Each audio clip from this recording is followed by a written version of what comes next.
Everyone other than members of council, if you could please mute yourself and turn off your camera until you're called upon, that would be wonderful. Mr. Ross, we're good to go? Yep.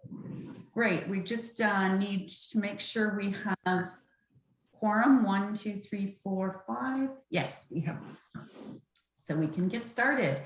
So good evening, everyone, and welcome to our regular council meeting of your council for Wednesday, August the 11th, virtually still. I'm going to just let you know that the meeting tonight is being audio and video recorded and live streamed. So welcome to all of you who are watching from home on the town's YouTube channel. And all of this shall form part of the public record, which will be retained according to the town's retention bylaw. And if you'd like more information about that bylaw, you can find more information through our clerk's office.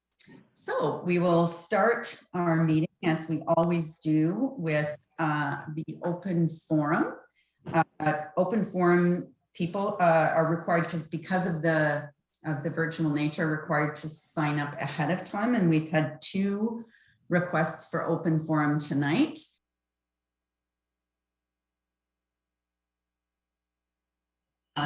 Very much appreciated. And I will now ask our first open forum participant, Nathan Rotman, to please turn on your video and audio, and you're going to speak to us about C1. Are you ready? Welcome, Mr. Rotman. Hello, Mayor and members of council. I appreciate the opportunity to be able to speak to you today. My name is Nathan Rotman. I'm with Airbnb here in Canada, speaking to you from Toronto. Appreciate the opportunity to address council with regard to your short-term accommodation report. I sent all of you a letter earlier today, and so I don't want to repeat everything I said in the letter.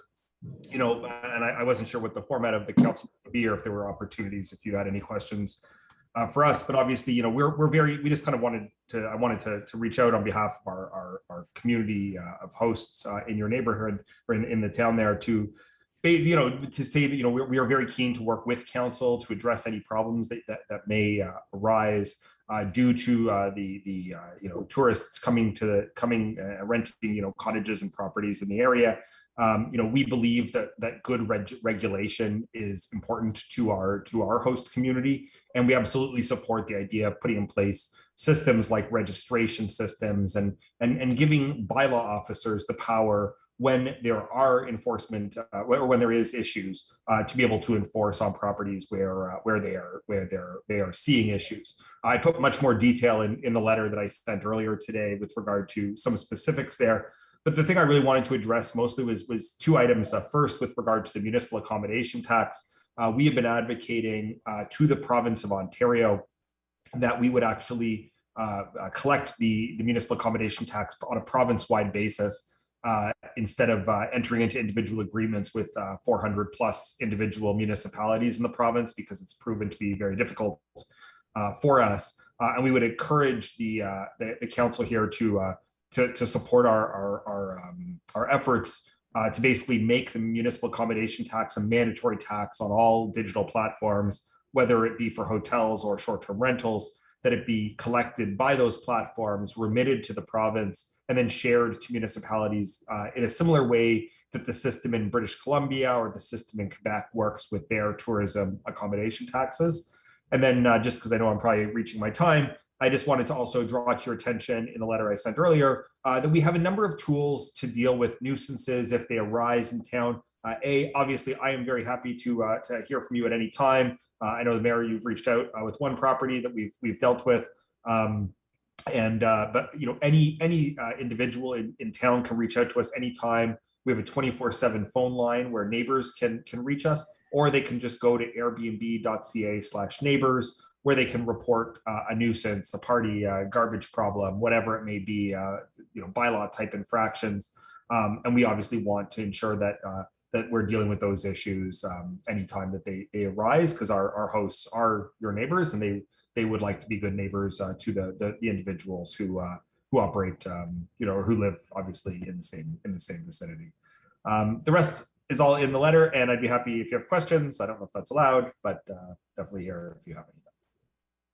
Thank you so much, Mr. Rotman. We appreciate you being here with us. Unfortunately, there is an opportunity for question at this point, but I'm quite certain that item will get pulled and we'll have a good fulsome debate. And yes, everybody did receive your email today, so thank you. Next, we have Chris Fisher, and Chris is here to speak to us about item 5.2. Good evening, Mr. Fisher. Thank you, Mayor. I just thought I'd take a couple minutes to just speak about my opinions and comments with regards to the issues with the basketball court at the Stroud of Meadows Park and the petition that has gone around to some of the residences in the area. I'd like to start off by talking about how the removal or moving of the courts will affect my family. I have young children in my household, and right now they can walk out their backyard into the park and play basketball. If these courts are moved to, let's say, the Stroud Arena, they would have to then traverse a number of streets in a major intersection on their own to play basketball, and it wouldn't feel safe having them do that at their age. There is no doubt that there's a number of issues with this facility, but I think we have the responsibility to try and rectify these issues before we move or remove the courts. And I feel that this can be done with the creation and enforcement of bylaws and signage. Signage and bylaws for seasonal opening and closure of the facilities with enforcement, reasonable hours of use clearly posted and enforced, safe occupancy of the facility at any one time, clearly posted and enforced, and noise ordinances created for the issues that we have and have them enforced. As for out-of-town traffic and parking congestion on our streets here, we use parking control and enforcement in other areas within the town. The 10th Line Beach parking lot and side streets, Innisfil Beach Park and their parking lot and side streets. We could implement parking by permit only on streets adjacent to the park. With regards to the petition that went around, I don't feel a petition is a fair judgment of opinion for a few reasons. Number one, it's accessible only to a select number of taxpayers. Number two, it only expresses one opinion. Number three, people are likely to avoid confrontation with a neighbor and simply sign that petition. This is a shared facility and we must all keep that in mind. The town surveillance camera at the facility will show that most of the use of this facility is in the late afternoon, which leaves the majority of the day for easy access for others to that facility. There will be a cost to taxpayers to remove and move and rebuild this facility. There are large costs that would be incurred and to do this, and shouldn't the rest of the taxpayers within the community have a say on how they want their tax dollars spent? Finally, the people that are using this facility for the most part are doing nothing wrong. So by moving the facility without rectifying the problems that we have, are we not just moving issues to another location? Thank you very much for your time. Thank you, Mr. Fisher, for being here with us tonight and sharing your opinion. So that concludes our open forum. So next we will go to approval of the agenda, item 3.1, and I would ask for a mover and a seconder. Councillor Van Berkel and Councillor Orsatti, all those in favor? That is carried. Next is disclosures of interest. If there's any disclosures of pecuniary interest on tonight's agenda, you please let it be known now, or if it becomes apparent to you through the meeting, please just let the clerk know at that time so we can record it accordingly. So next is item 5, which is presentations and petitions. Item 5.1, Jen Murley, Communications Engagement Coordinator, and Jake Tucker, President of Innisfil Pride, are here to talk about the Innisfil Beach Park Pride Crosswalk project. Welcome, Jen, Ms. Murley, and welcome, Mr. Tucker. I think I saw you earlier. There you are. Welcome, and please, whenever you're ready, proceed.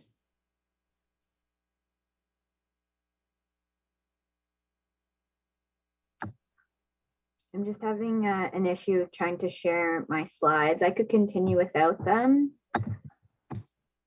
Oh, there we go. Sorry about that.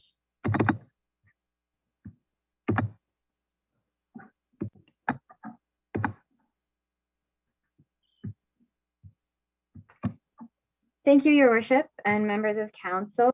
I know that we've already seen one another today, and Jake and I would just like to say thank you again for attending the unveiling of their crosswalk this morning. For those who are tuning in tonight, my name is Jennifer Murilli, and I'm the Community Engagement Coordinator for the Innisfil Ideal Lab and Library. I'm also part of the town of Innisfil's Communications and Community Engagement team. And Jake, did you want to introduce yourself?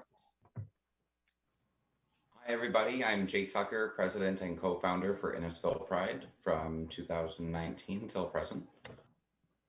And we're here to give a short presentation on the new intersex inclusive Pride crosswalk located at the entrance of Innisfil Beach Park, just next to the front gate. Quick overview, we'll go through the history of the project, how we selected the design, and really emphasizing how this crosswalk has impacted the community. In the spring, the library began planning traditional Pride Month celebrations in collaboration with community partners to celebrate the 2S LGBTQI+ community, educate residents on the history and contributions of 2S LGBTQI+ folks, and to show off the incredible talent in this area. As we worked more closely with Innisfil Pride, we quickly learned there was a lot more opportunity outside of the library to uplift the voices of Innisfil and incorporate diversity and inclusion into all of our public spaces. With the ongoing support of the town's planning and operations teams, Innisfil Pride and the library successfully completed their first placemaking project, the Innisfil Beach Park Pride Crosswalk. While we've seen rainbow crosswalks popping up in municipalities around the globe, we wanted to do things in the traditional Innisfil way, and we went beyond what other people are doing. We connected with the creator of the most updated Pride flag design and worked together to build educational resources around the project. Before we get into all of the details, I wanted to touch briefly upon the concept of culture and placemaking, highlighting the importance of public art, visibility of marginalized communities in public spaces, and then tap into Jake's expertise to expand on how that all connects back to safety and inclusivity. Placemaking is an approach to designing or enhancing public spaces so that people feel happy, safe, and comfortable, and inspired. In order to address comfort and safety, it's critical to engage marginalized voices, as they are often those whose needs are overlooked and overshadowed by the privilege of others. When it comes to the 2S LGBTQI+ community, safety in public spaces are not often associated with one another. And Jake, I was hoping you could discuss why visibility goes hand in hand with safety in public spaces. Thank you, Jen. So we were talking about this a little bit earlier, and thank you, Marilyn Dolan and Council, for having us tonight and for being there today. It was amazing for your support. We were talking quickly earlier about this and trying to link between some people don't understand the crosswalk. It's to them, it's why do you need the rainbow colors? Why do you need this? And it's completely acceptable that they think that way. It's to us, though, to somebody who is represented by the crosswalk, it's similar to driving down the road and you see that sign and that looks like a parent and a child crossing. Your first reaction, if you're going a little too quick, is to slow down because you're worried that you might hurt somebody.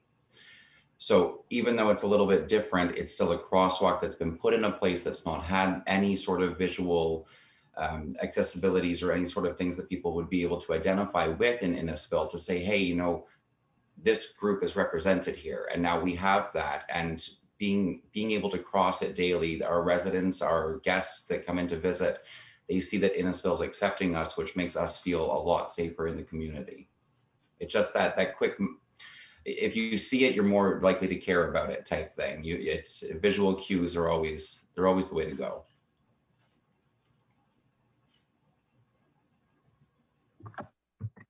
And with that said, we really want to emphasize that it's important for all of our staff to work directly with marginalized voices, especially when we're approaching the revitalization of public spaces, to ensure that their needs are not overlooked and so that our spaces are the most inclusive as possible. For those who aren't familiar, the town of Innisfil does have a placemaking strategy called Our Place. And this crosswalk is one of our first examples of working directly with the community on a placemaking project, which is extremely exciting. And that's exactly what this strategy was designed to do.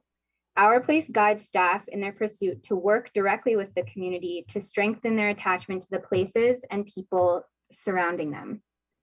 Public art, whether it's in the form of sculptures, murals on a bench, murals on a roadway, garbage cans, or alleyways, are all examples of placemaking initiatives, and this particular project was funded by Our Place and proudly supported by the Library, Planning, and Operations departments.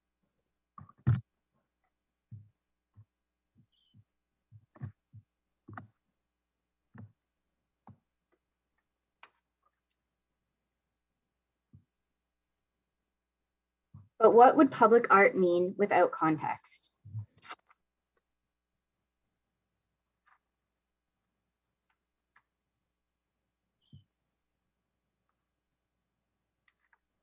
Placemaking is directly connected to diversity and inclusion. And what will become more apparent throughout the presentation is just how powerful art can be in making people feel safe, celebrated, and welcome. When we settled on an idea to paint Innisfil Beach Park with pride, we targeted 3 strategic goals within the Culture Master Plan. The first, to build a resilient community, inspire social cohesion, community connectedness through increased cultural participation. Number 2, to foster inclusivity, to reflect and celebrate Innisfil's increasingly diverse communities by supporting and promoting all forms of cultural creation and participation. And number 3, cultivate well-being, to cultivate a sense of belonging by bringing culture into the everyday lives of Innisfil community members. You may be familiar with the rainbow as a symbol of pride, but over the past few years, the traditional 6-colored flag has evolved to represent the ever-growing diversity of the 2S LGBTQI+ community.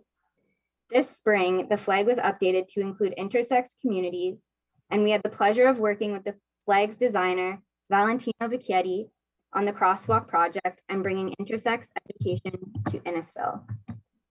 The new design was unveiled in May by the British advocacy group Intersex Rights UK, but it went viral recently. It is a rendition of Daniel Kazar's Pride Progress flag, which was released in 2018, including the colors black and brown to show solidarity with BIPOC communities, pink, light blue, and white to show solidarity with trans communities, and now yellow and purple to show solidarity with people who are intersex. And I'm going to play a short video that goes over the history of the colors. Can anyone hear that? Okay, I'll just pause it and continue.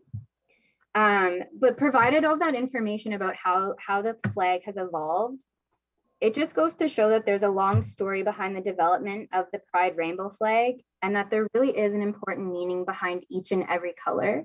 And if you visit www.innisfil.ca/pride crosswalk, all of that information is included, as well as some links to learn more about the history of the flag and more about Valentino and the work that we've been doing together.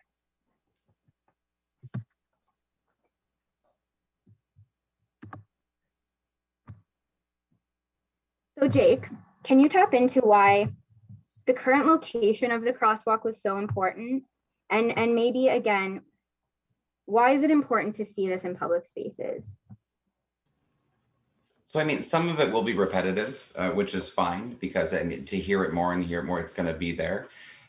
The placement, when the option for the crosswalk at Innisfil Beach Park came to light, and where it was going to exactly be, knowing that people coming from everywhere. Innisfil is filled mainly for 8 months out of the year. We have tourists coming from absolutely everywhere around. We have the most beautiful beaches to come to, the most amazing people that live in Innisfil. It's the place to be. Friday Harbor's here. So it's to have all of those guests across it, as I said before, they see that the community is involved, the town is involved with the members of the community in all aspects of color, of race, of sexuality. It doesn't matter who you are, you're welcome to be you here in Innisfil.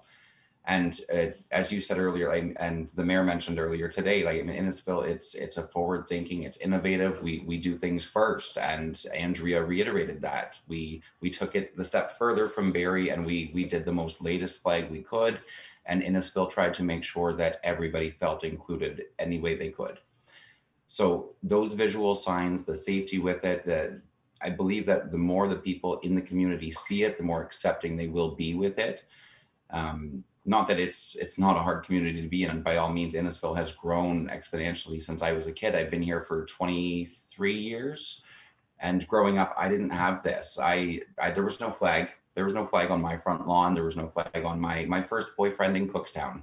I couldn't even hold his hand in Cookstown because it was terrible. It was just unfortunate. It was the mindset of individuals that have since grown to be great people. I know a few of them still today I become friends with. But it's hard when you're in a small community that does not recognize everybody. It felt growing up here, it was one tract, one mind, one color, one everything is what belonged here. And over the last decade, I'd say it has exploded with color and acceptance. And I've never felt more comfortable to live in a place that I do now. And I love to call Innisfil my home. I hope the Crosswalk's a start. I hope it's just a start. Maybe with the Pride Paddle coming up on the 28th, it's more advertisements for people. We can talk about community gardens, anything that just brings something that brings people together, and they can see that everybody can come work together and just be you. Hopefully that touched on that just a little bit. That's great. And that's it for us today. Thank you everyone for your time. We look forward to working together down the road just to really continue conversations about inclusivity and 2S LGBTQI+ visibility in Innisfil. If you'd like more information, please visit innisfil.ca/Pride Crosswalk or reach out to Jake or myself directly. Thank you very much, Jen and Jake, for the presentation. Much appreciated, and really enjoyed seeing real people, not behind a screen this morning at the grand opening of the Crosswalk. I'll open it up to members of council for questions or comments. Seeing none. Oh, Deputy Mayor Davidson.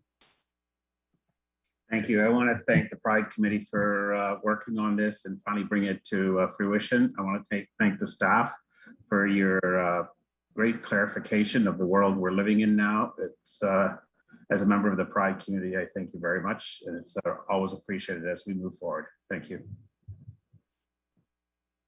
Thank you for that. Those words, Deputy Mayor Davidson, and yeah, it is amazing when we all pull in the same direction, how much farther we can get.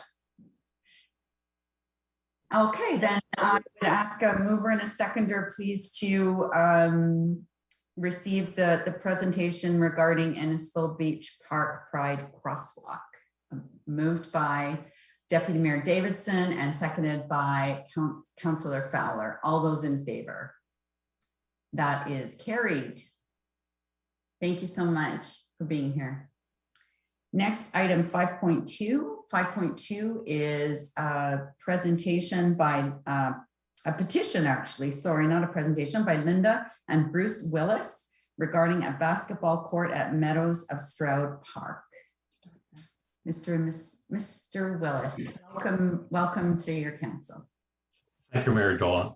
Good evening. My name is Bruce Willis, and I live on Sunset Crescent in Stroud. Thank you for the opportunity to speak on behalf of the approximately 80 people who have signed our petition, which I believe you have read.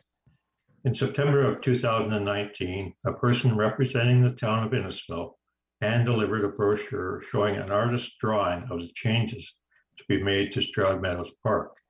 The construction was scheduled to begin in approximately 2 weeks. Everyone in the area was shocked, to say the least. Almost $500,000 being spent to upgrade our park. Most of that money was to be spent on a combination basketball, tennis, pickleball court. With only 2 weeks before construction was scheduled to begin, there was nothing we could do to alter those plans. We would We couldn't understand why anyone would want 2 basketball courts 40 feet from the lot lines of residential housing. No one in this area was consulted about the upgrades, and the residents felt powerless over these changes. Since the opening of the basketball courts, the neighborhood's quality of life has diminished significantly. I believe all of you have read the list of complaints stated by the petitioners. The basketball courts have become a complete nuisance to all those who want to use the park and to those who live around and near the park. The petitioners have sent an array of emails to the town complaining about the people using the basketball courts. The town's response has been to call bylaw, call bylaw. Bylaw has been called to the point where people have given up calling because bylaw won't or can't do anything. As an example, during the strictest COVID restrictions, 20 to 30 basketball players were on the courts at the same time. Bylaw was called, but refused to hand out tickets because they didn't want to single out 1 or 2 of the players. We rely on officers to enforce the laws. This past fall, the town locked the gates to the basketball courts. It wasn't but 2 days before the basketball players were climbing over the 10-foot high chain link fence surrounding the courts. One player hurt himself while locked inside the court, and the fire department had to be called to cut the lock so the paramedics could get the person out. According to Councillor Isis, the town has suggested some solutions such as planting greenery and trees, erecting higher fencing, and putting up signs, but this won't solve the problems. For example, the garbage issues, the loud profanity, the vandalism of the courts, and the parking issues caused by the out-of-town players. The hoops are about 10 feet in the air, so the very loud noise of the ball bouncing off the hoops echoes through the neighborhood. My neighbors and I hear this noise even when we're inside our homes. We, the petitioners, are asking that the basketball hoops and nets be relocated to a more suitable location, such as the Stroud Arena complex. The complex has adequate room for a basketball court and is far enough away from residential housing, yet still central to the town of Stroud. The town was able to put a skateboard park in that location, and we feel the same is possible for a basketball court. The few players that do use the court ride the bicycles to get to Stroud Meadows, and Stroud Arena may even be closer for them. We also feel that the complex would be better monitored by enforcement staff, for example, bylaw and police, for the law-breaking issues that are occurring. As far as the out-of-town players are concerned, they drive their cars, so distance is not an issue for them. Relocating the basketball nets and hoops to the Stroud Arena would also alleviate the parking congestion on the side streets around Stroud Meadows Park caused by the out-of-town players. The petitioners understand that every town needs recreation space for its residents, and we think the playground and pickleball/tennis court are fantastic. However, Stroud Meadows Park is not the place for basketball courts. We, the petitioners, ask the town to relocate the basketball hoops and nets to the Stroud Arena complex in order to correct this oversight and planning. We would appreciate getting the problem resolved as quickly as possible, and if our request is approved, would you please take the hoops and nets down immediately? There are 6 hoops located at Sunnybray Public School that can be used while the courts are being set up at the Stroud Recreation Complex. I just wanted to add that the town has always been helpful with any issues we've had, but this is the most important concern that needs to be addressed. And before I finish, I would like to comment on Chris Fisher's presentation, who spoke earlier. He is the only person we have encountered that is in favor of the basketball court. Please have it noted that he has not been home in the last few weeks to witness what goes on in the park. Thank you for your time. Any questions? Thank you, Mr. Willis. Questions or comments from Mr. Willis? Councillor Isis?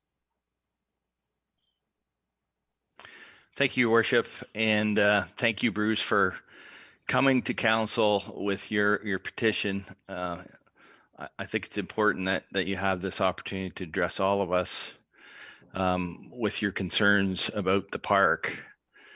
And I guess I would make just some comments about, the journey that we've gone through together to get to this this point in the discussion.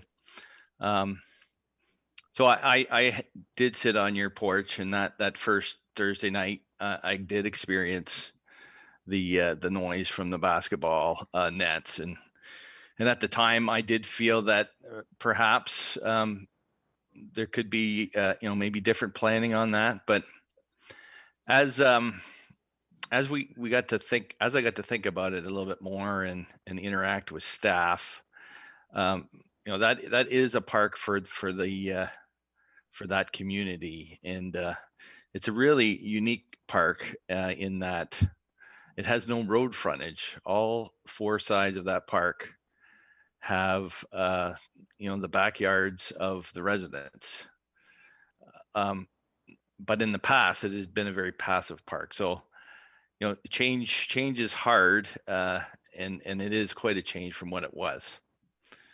So I discussed with staff, and staff had their comments about what the town should be doing with parkland. And with this park, it seems like it's maybe a little bit like it's built so well that it's become a real drawing card for lots of people. So as a town, that's kind of what you want your parks to be. And so that's the feeling, was that we don't really want to take this amenity away from the community. And it should be noted that this year is fairly extraordinary when it comes to COVID. A lot of the other facilities where people would play basketball have been shut down. So as word got out, these people have come there and enjoyed the park.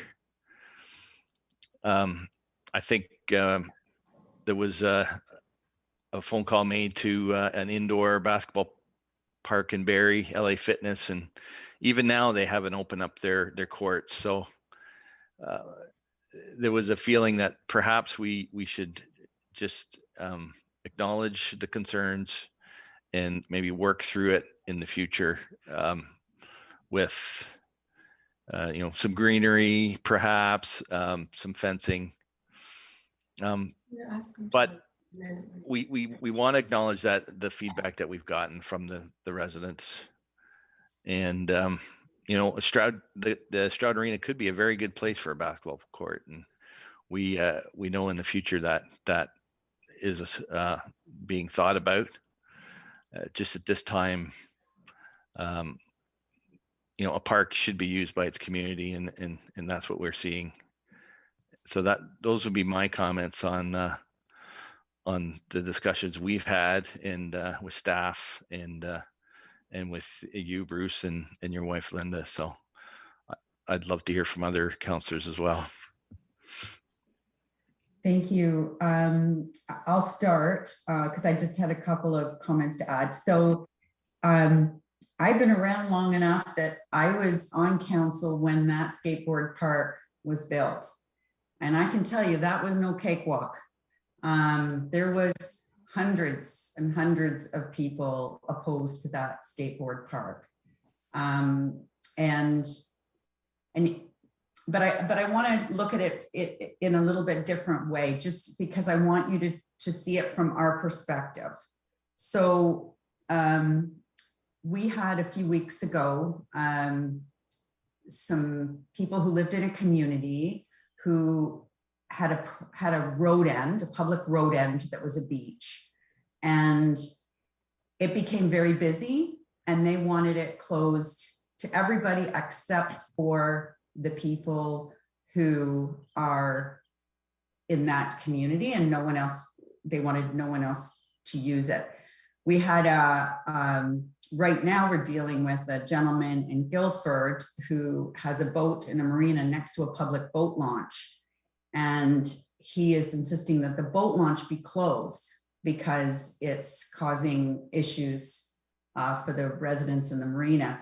We have a lady who, a person who backs onto the Lefroy Arena, and the Lefroy Arena parking lot is used on Saturdays and Sundays in the summer for motorcycle school. And they want that to stop. And when we tried to put a BMX pump track in Innisfil Beach Park, the residents surrounding Innisfil Beach Park all said no, they did not want the BMX pump track. So my problem here, as representing all of Innisfil, is we have, and that's just a few of them. We have 42 public road ends, and I don't think there's one of them where one of the neighbors hasn't said there should be no activity here. So that's where my issue comes from, is if we do one, then where does it end?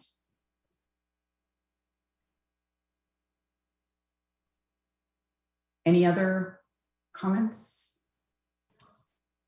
Could I speak? Absolutely. I don't think the councillors and yourself, Mayor, are realizing the problem that this court has created. We've got 80 signatures of people who are desperate to get the basketball nets moved. They're destroying our way of life. The noise is just constant. Right now, with the temperature up around 35 degrees, I'll bet there's 20 players out there banging the ball off the hoops. It's just ridiculous. That court should never have ever have been put in there.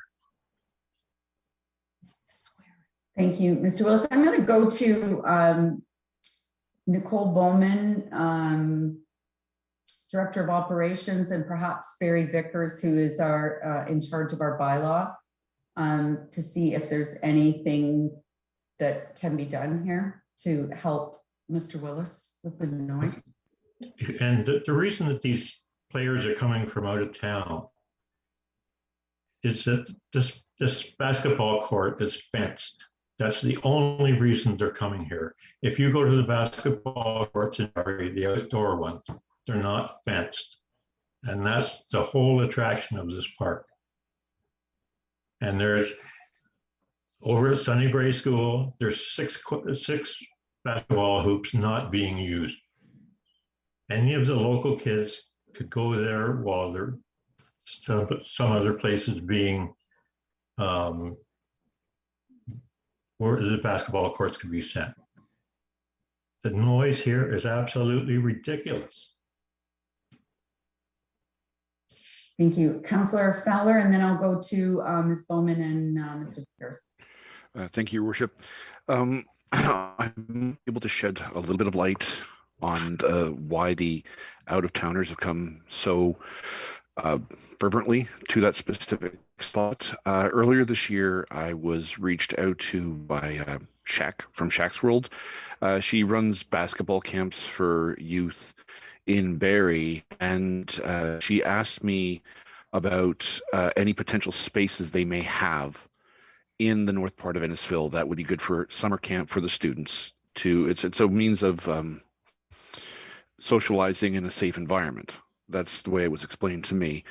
And so I directed her to Councillor Ices and the town to see if there's any feasible spaces here. In that particular regard, I think that if it's a large number of people, the potential could be that if camps did go through, I'm not sure if the application was successful or not, this would be a temporary situation. And the reasoning that they came to Innisfil, or I was approached for the matter, was because of the state of the basketball courts in Barrie, and that became like an insurance issue or something along those lines. So that might be the problem, and if such is the case, it would be a temporary one at that. So I don't foresee this. Again, I could be completely wrong. I don't foresee this being a situation that is consistent over the years. That's not the case. This will be consistent because these players are not part of any program. They're just coming here to play basketball, and that's it. They come here 6:30 at night, and they stay till well after dark. And the noise just carries on. We've got people who are firemen. We've got people who are a nurse that's the next thing to a doctor. These people are on different shift work. They can't sleep with all this. It's just absolutely ridiculous. I'm going to go to, okay, Mr. Vickers, did you have a comment? Through your worship, bylaw staff is more than happy to attend when we can and enforce the laws as we can. We usually will get calls in the evening. There might only be 2 officers on, and they'll get there as soon as they can and talk to people. We've been doing that through the summer, and I can assure you that we will continue to be available to respond to such calls. That's the authority we have, and I appreciate that may not be satisfactory, but those are the resources we have, and we'll certainly apply them as we can to mitigate the situation.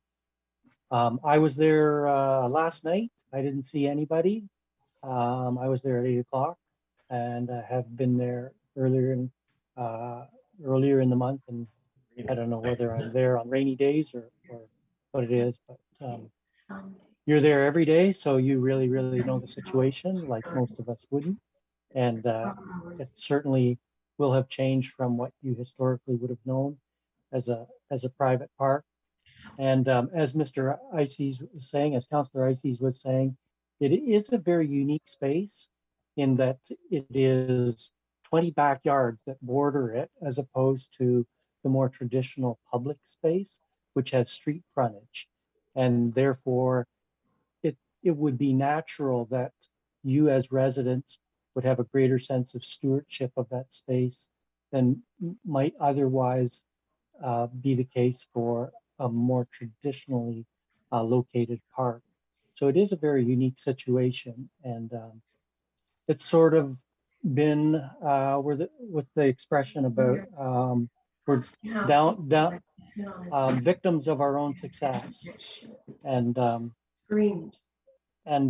hope is that in time things will balance out. I mean, it's a new facility, and it may change as COVID changes, and there are other opportunities for physical fitness and team sports that haven't occurred in this last couple of years. So I do think we are facing unique challenges as a result of COVID, and I think it's probable that things will change over the next couple of years as we get a handle on getting back to some normalcy in terms of entertainment and fitness opportunities, which we haven't had in the last couple of years.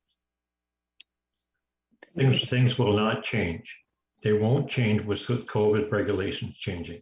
I guarantee you, unless Barrie comes up with fencing their basketball courts in, things will not change here. And the residents are just getting up in arms. Thank you. They're just fed up with the noise. Deputy Mayor? Thank you, Your Worship.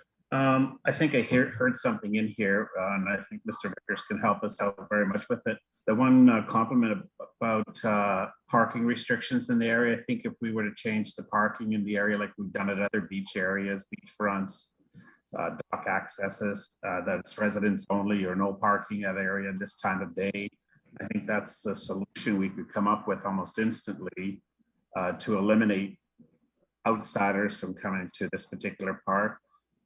With COVID, yes, we now, Innisfil Beach Park is just residents only. they're now commenting we're in the fourth wave now, so who knows how long this will go on.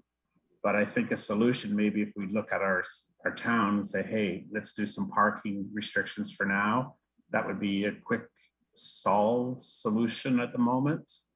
And we know this COVID is going to carry on for a little while. So yeah, this facility is open, so that's causing concern.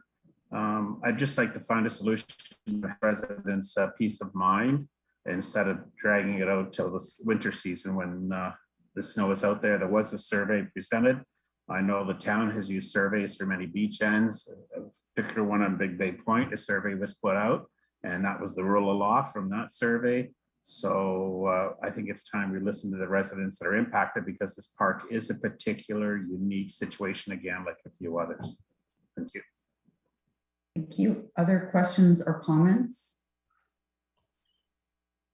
I would like the councillors to come and spend a few nights sitting on our deck to see what goes on. Thank you. I mean, Mr. Isis was there for one evening, and that was it. And that's not his fault. I'm not saying it's his fault. But you people have to see what's going on. It was a poor decision to put that basketball court there, just a poor decision. Thank you. And it needs to be corrected. Thank you. Is there any other questions or comments from any members of council? Okay, there's a recommendation to Councillor Orsatti. Thank you. I appreciate you taking the time, Mr. Willis, to present your comments and concerns from the residents. I can certainly understand in describing this as all backyards and you've had a quiet place to suddenly get the noise of basketballs on a court. So it would disrupt a lifestyle. I can't make comments on the situation right at the moment because I have not visited that park, and that's something that I would like to do before, our recommendations for any changes. Also, I just wonder if there could be some other minor solutions to just try first before the, a quick decision that would have other consequences. I just like slow phased in, try something, see if it works, and get more input, and also for other councillors, maybe take a look at the park and to have a better understanding. But that's where I am right at the moment, but I will certainly take the time to drop over and see the location. We certainly welcome you at any time. And the other thing is, like, it's supposed to be a pickleball and tennis court as well. Well, if you've got 20 or 30 basketball players on the court at one time, they're not going to give you, they're only supposed to be there for 30 minutes and then the next person gets to come on. Those 20 or 30 players are not going to let you on. They're going to come up with some excuse. Well, we've got 10 players sitting on the sidelines. They're, they haven't used their 30 minutes. It's just, the whole thing is built for out of town basketball players, and that's it. But I certainly welcome any of you to come. Thank you, Councillor Waters. And then we're going to carry on with the recommendation and move forward. I have a question and for some clarification. Is that Mr. Willis has suggested that it's because the fence is there that these kids like the area. So if somebody could clarify, I've never been to the park, so I can't even picture what it looks like. What does the fence have to do, and why does that encourage people from out of town to use the park? And then once I get an answer for that, I just have a comment afterwards. Thank you. The reason they like the fencing is that the basketball doesn't get away from them. They don't have to chase it halfway down the park to get it back. The fence blocks it. I would suggest, is there an opportunity that because it's fenced to then have booked times to use the basketball court and basically, so pickleball players can book it at that time, and the basketball players couldn't use it. So it would be a more shared, as opposed to, and I agree with Mr. Wells, it might be difficult to move 20 or 30, young strapping youth off of the basketball court to allow something else to happen. Is there any alternatives around that opportunity to make it a booked facility? Ms. Bull, Sorry, but then you've got to have somebody standing there all the time doing the booking. I don't think you do. I think there are ways around that you wouldn't have to have somebody there full time, but then you'd have to call Bylaw to come in and enforce it. And then you'd have to wait a couple hours for Bylaw to show up. Ms. Bowman?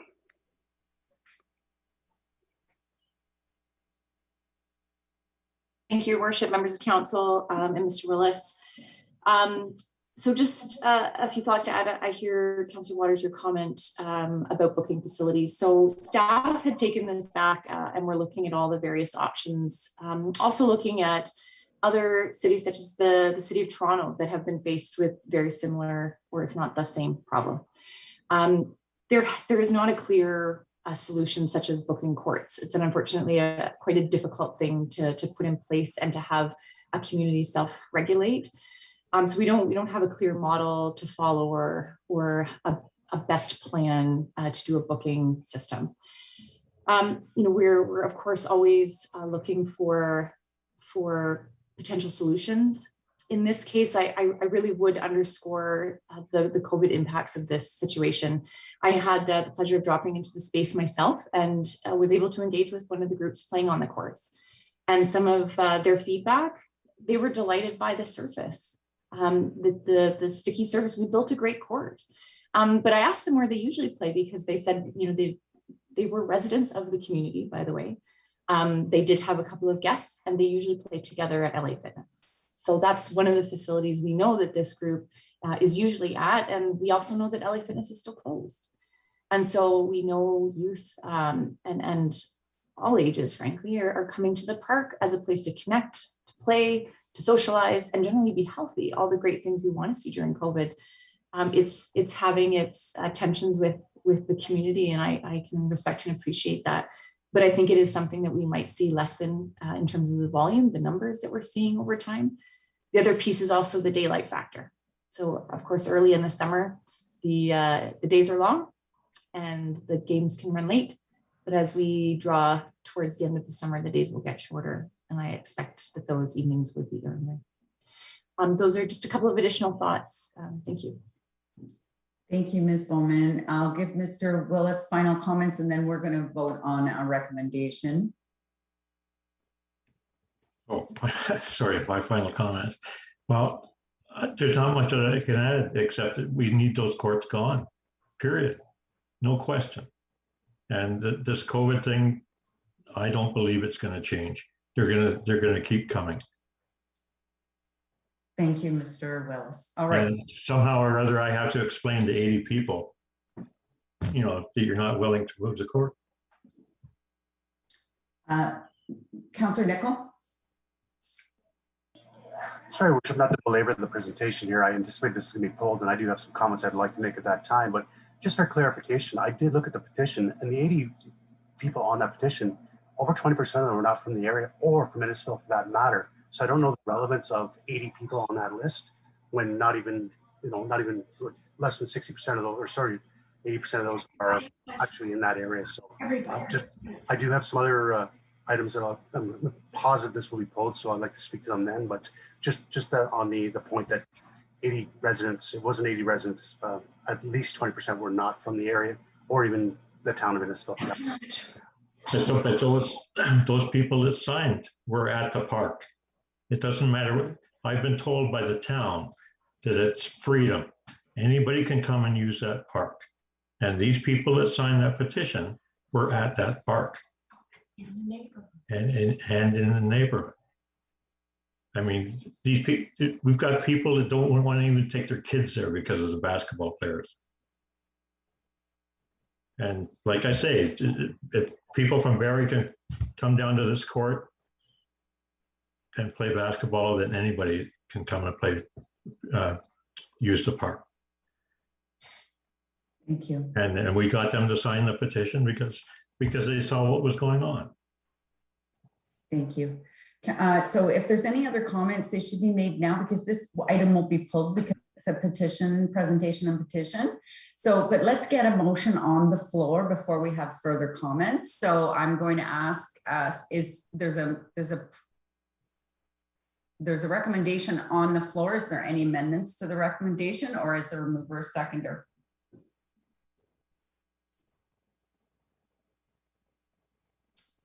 Oh, sorry, Deputy Mayor Davidson. I can't see your fingers there. You need to use your cards. Thank you, Worship. The recommendation, the presentation, why don't we look at parking for now? That we look that presentation of petitioner in the basketball court at Meadows of Stroud Park be received, and we look at limiting parking times of day to residents only.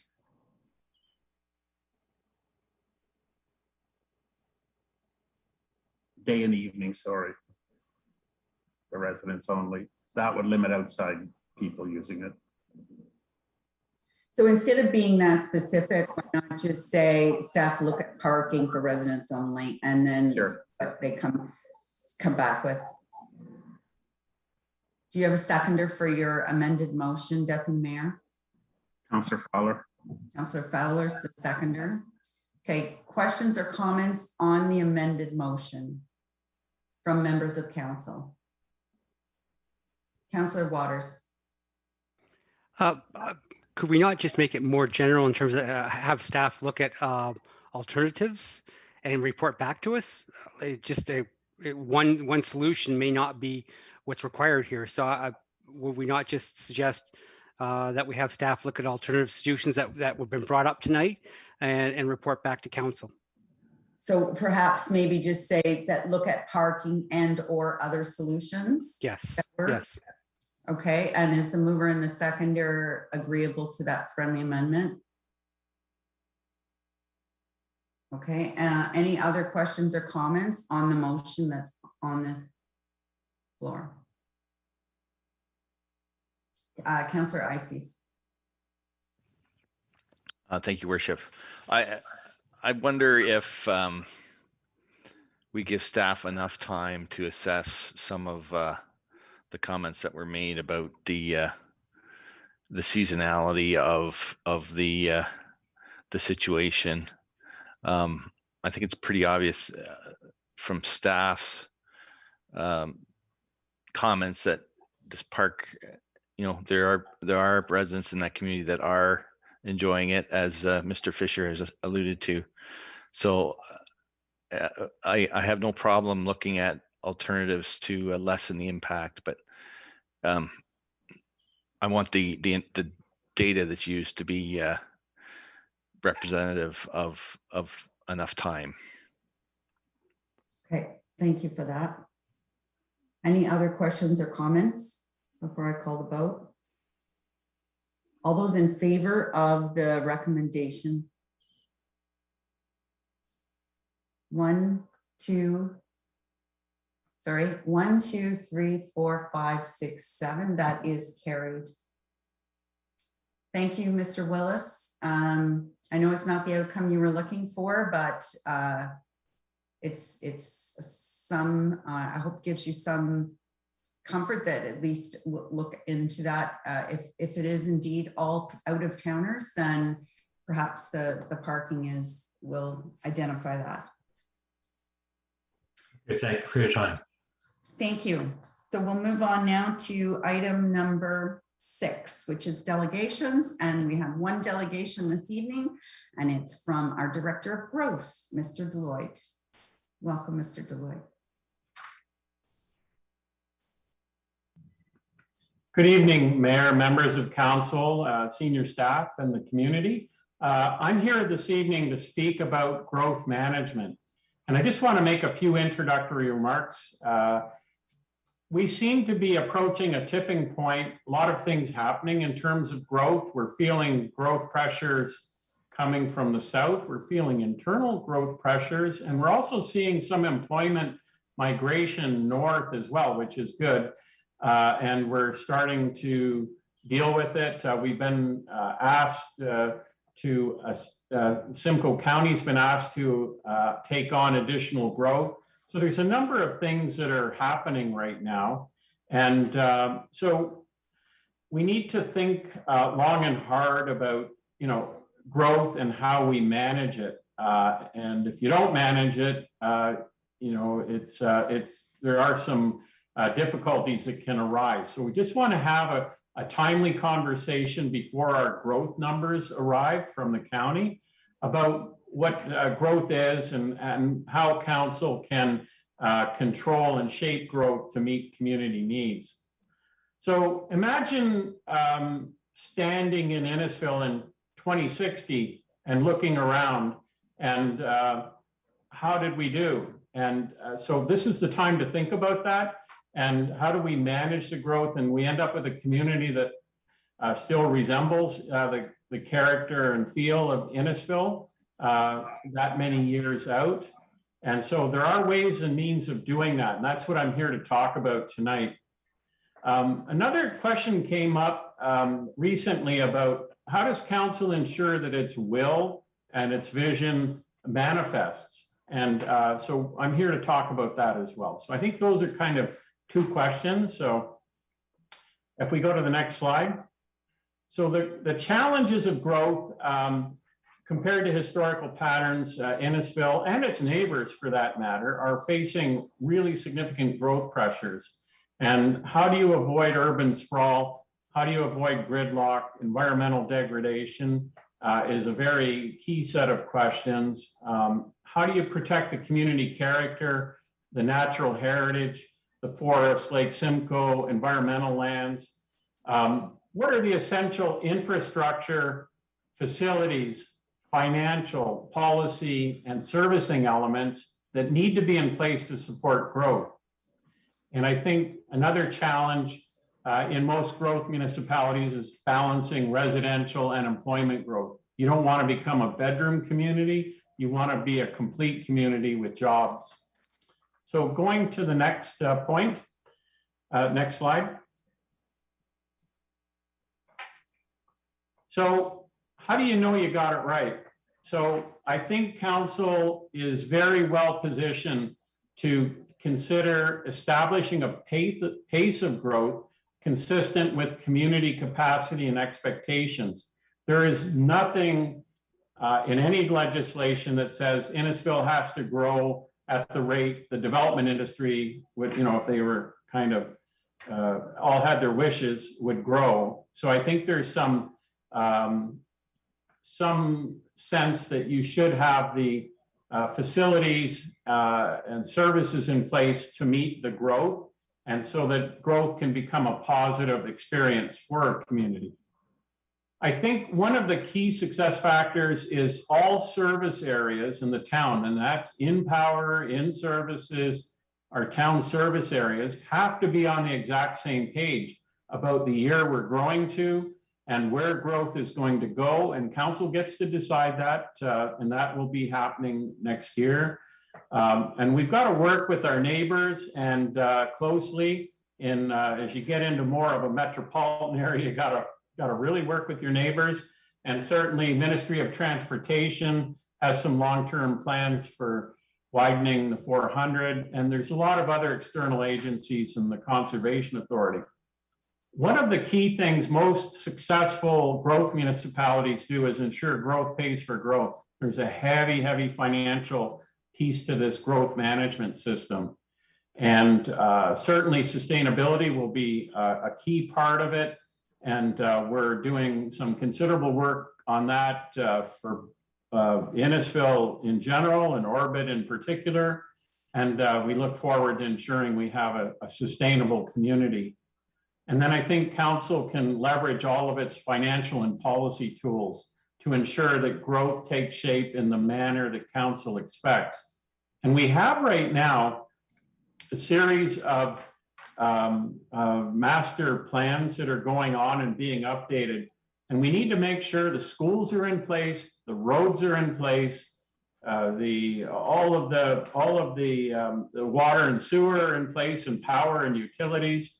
And this may sound odd, but retail has to support people, jobs, that kind of thing. So there is a way of ensuring that growth is balanced and manifests in a way that works. The question put a few weeks ago was, how do we make sure we can have our vision manifest, in the future decades? And we do have, we have the Simcoe County plans, we have the Lake Simcoe Protection Plan, we have our official plan, we now have Orbit, MZO, we have servicing plans, parks plans, library plans, all of those have to be coordinated. So collaboration and coordination is essential. Flood mitigation, trails master plans, all of these things need to be thought about. And the other tools at council's disposal are its capital budget. And you may want to think longer term for some of the really big ticket items, the fire halls, the sewage plants, all of the big facilities, I think community centers, that kind of thing. So having said that, I just, we'll go to the last slide and just open it up for discussion. I just would, this slide goes back to the 2020 strategic plan. We do have the 2020-30, but the mission, so council's already given some thought to this, and the mission was embracing a quality of life and managing and planning growth. So this isn't anything new to the council, and I'm not lecturing old lectures, but I'm just showing you through this document that maybe we can share with the community and open up a conversation about what healthy and measured growth is. And so at that point, Mayor, I think I just open it up for discussion. And I think this will set the table for what's about to happen in the next year or so with the MCR process. Thank you.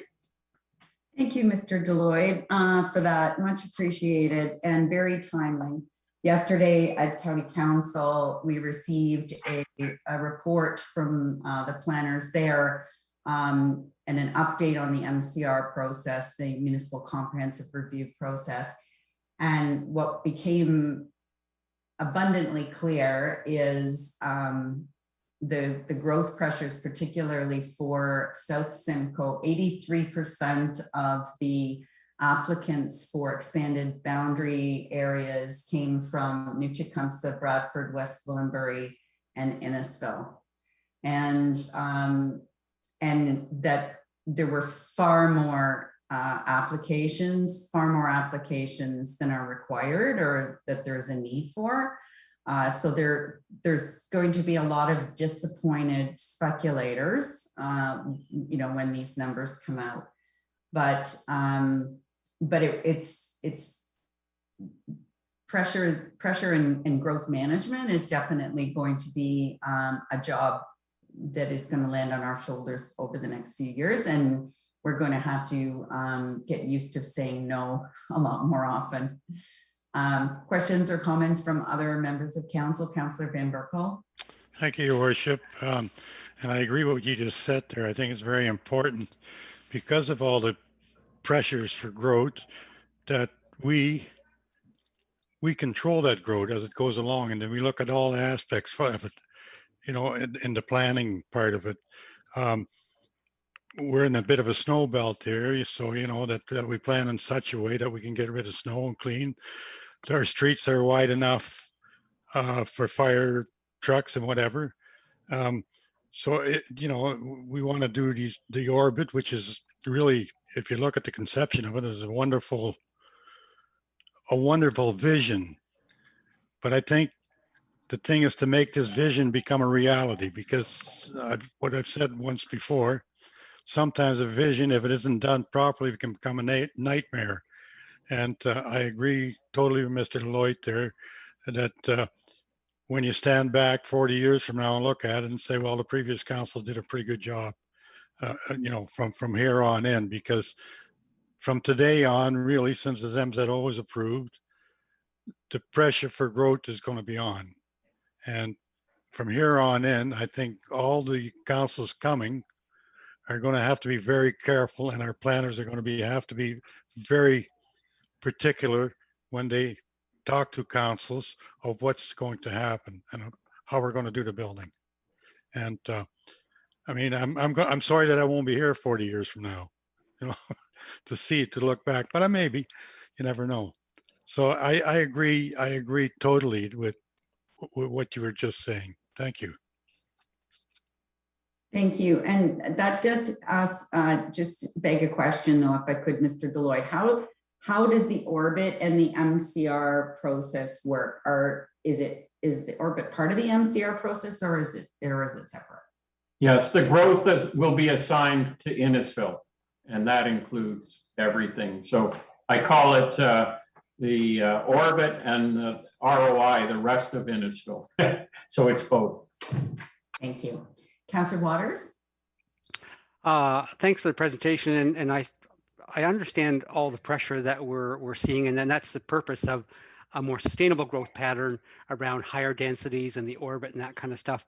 And I think the opportunity comes in terms of infill, specifically in my ward, in Ward 3 along Innisfil Beach Road. And I'm kind of curious to hear your opinion on, we talk about densification. I've been in council almost 3 years now, and the same lands that were vacant on Innisfil Beach Road 3 years ago are still vacant, and we're still hoping for some nice condo commercial spaces. So I would like to understand, with all this pressure that I keep on hearing about, why these properties are still vacant, and are there any plans that these will be filled in and give us the Innisfil Beach Road, that downtown feel that we keep on talking about? Mayor, the development has its time. There's a season and a timing for development.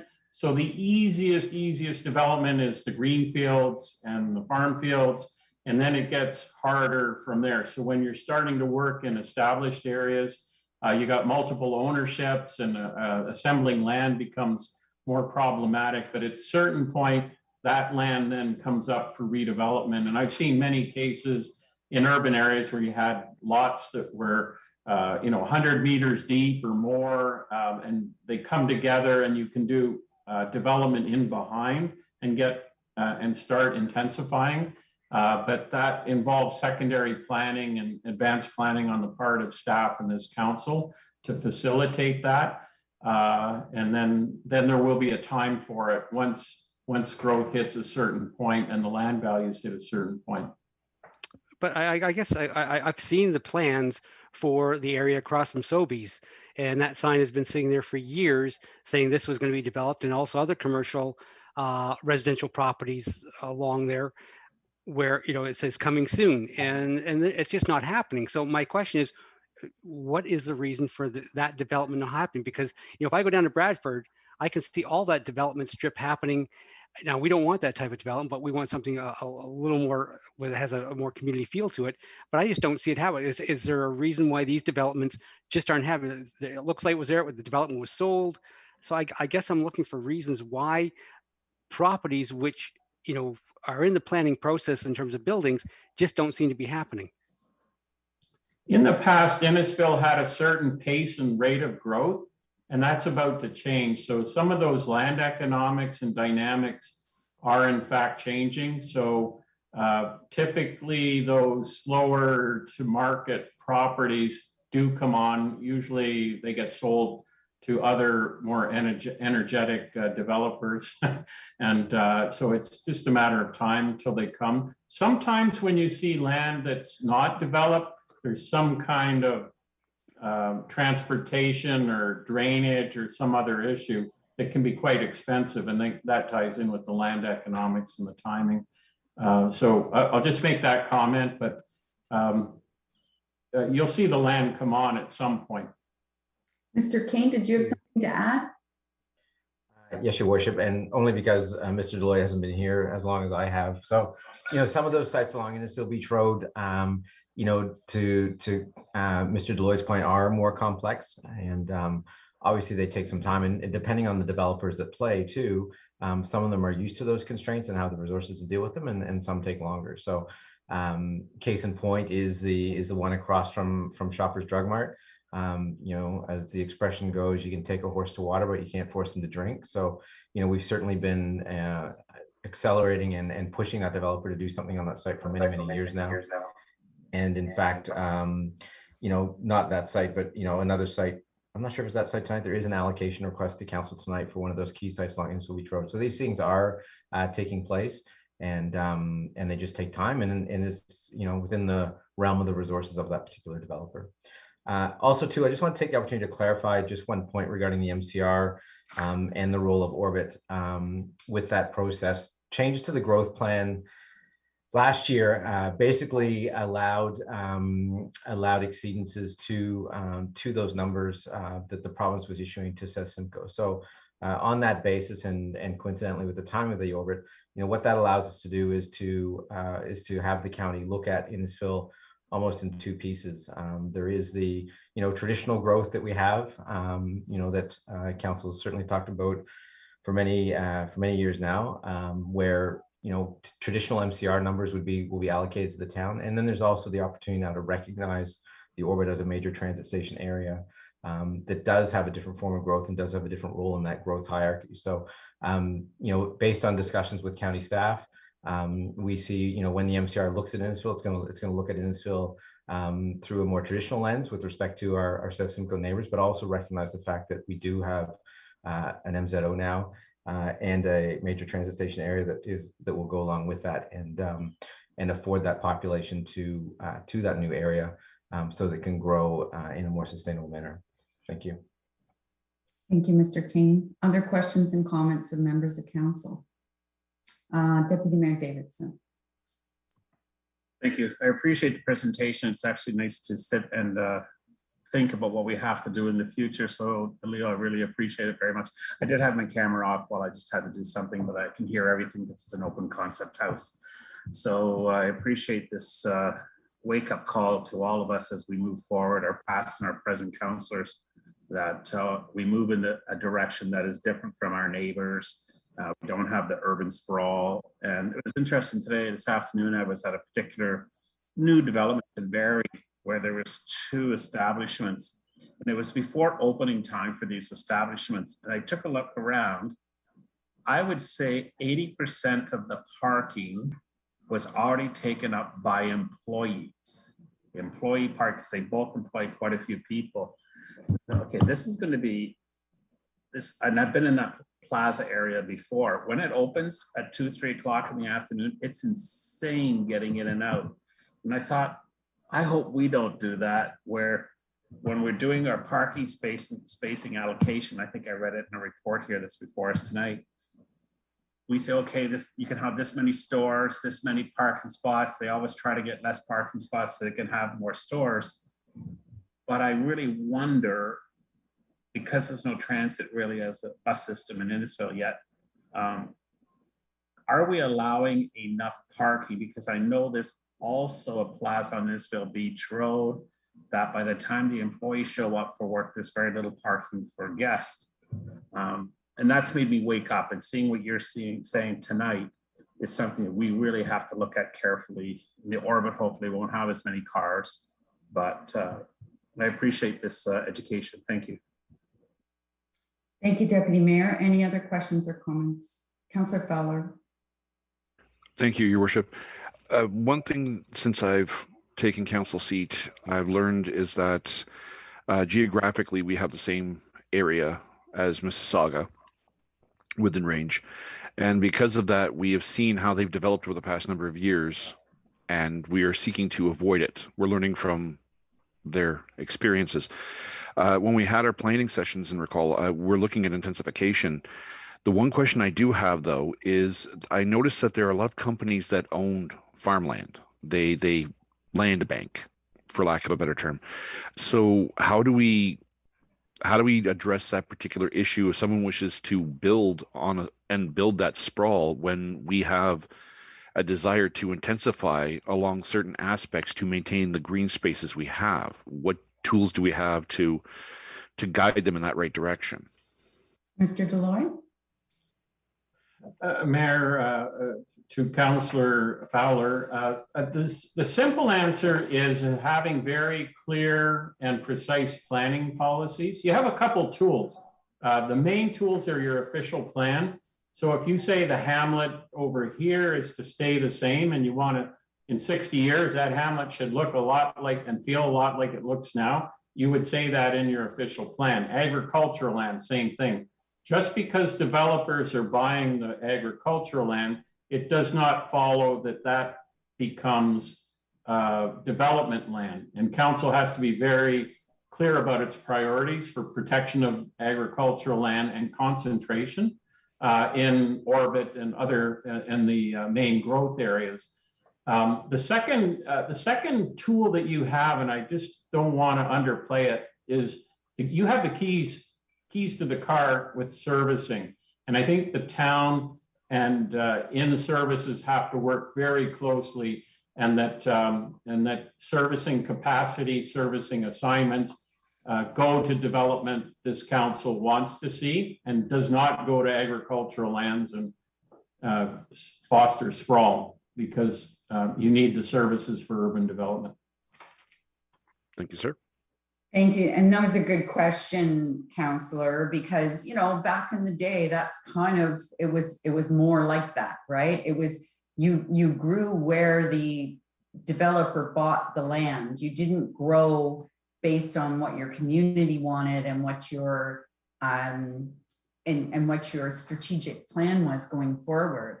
And this is where it demands fortitude from us, because this is when the phone's going to start to ring. When the developer who bought that piece of farmland, who's getting a no from our planning staff, is going to call you and me and all of the other members of council and lobby hard to get their land in the settlement area. And that's where we have to really rely on our staff and give them the opportunity to get our vision forward versus the developer's vision forward. Anyone else? Councillor Waters. Just a comment, you know, in the past, berry expansion has always been on the table and something we've always feared. And it seems that we seem to take sustainability and denser communities a little more serious. Is there any indication that pattern is going to continue in terms of where we have to fight to keep our lands, or is there anything that we're aware of what's happening there? Thank you. Mr. Deloitte? How's your crystal ball? Yeah, no, I think development patterns in communities, there's a lot of inertia, if you will, like in terms of housing market and people's demands. But now that the housing prices are going way up, we're going to have to look at alternative housing forms, stacked townhouses that provide some ground access, but good family housing. We've got to worry about affordable housing. So, you know, intensification is going to be a key part of this. And so there will be ongoing pressure to do the same old, and I think it's up to council and the staff to ensure that that doesn't happen, I think, as we move forward. And that's the planning answer, Councillor Waters. I'll give you the political one. So it all, you know, it depends a lot who's sitting at Queen's Park. Minister Clark has said there'll be, as long as he's there, there'll be no forced amalgamations or no forced annexations. But, you know, things change. Thank you. Mr. King, you had your light on. Did you have something to add? No, Your Worship, Leo covered it. Thank you. Thank you. Okay, we've had good discussion. Anyone else? Seeing none, I'll call for a mover and a seconder for the recommendation that's on the floor. Councillor Van Berkel and Councillor Nickel. All those in favor? That's carried. Thank you so much, Mr. Deloitte, for that presentation. It was very, very helpful to all of us. All right then, so we're at item number 7. Is there any, I'll start with our Emergency Operations Center because I quite often forget them. So I would ask Ms. Ray if she would give us an update from our EOC. Thank you, Your Worship.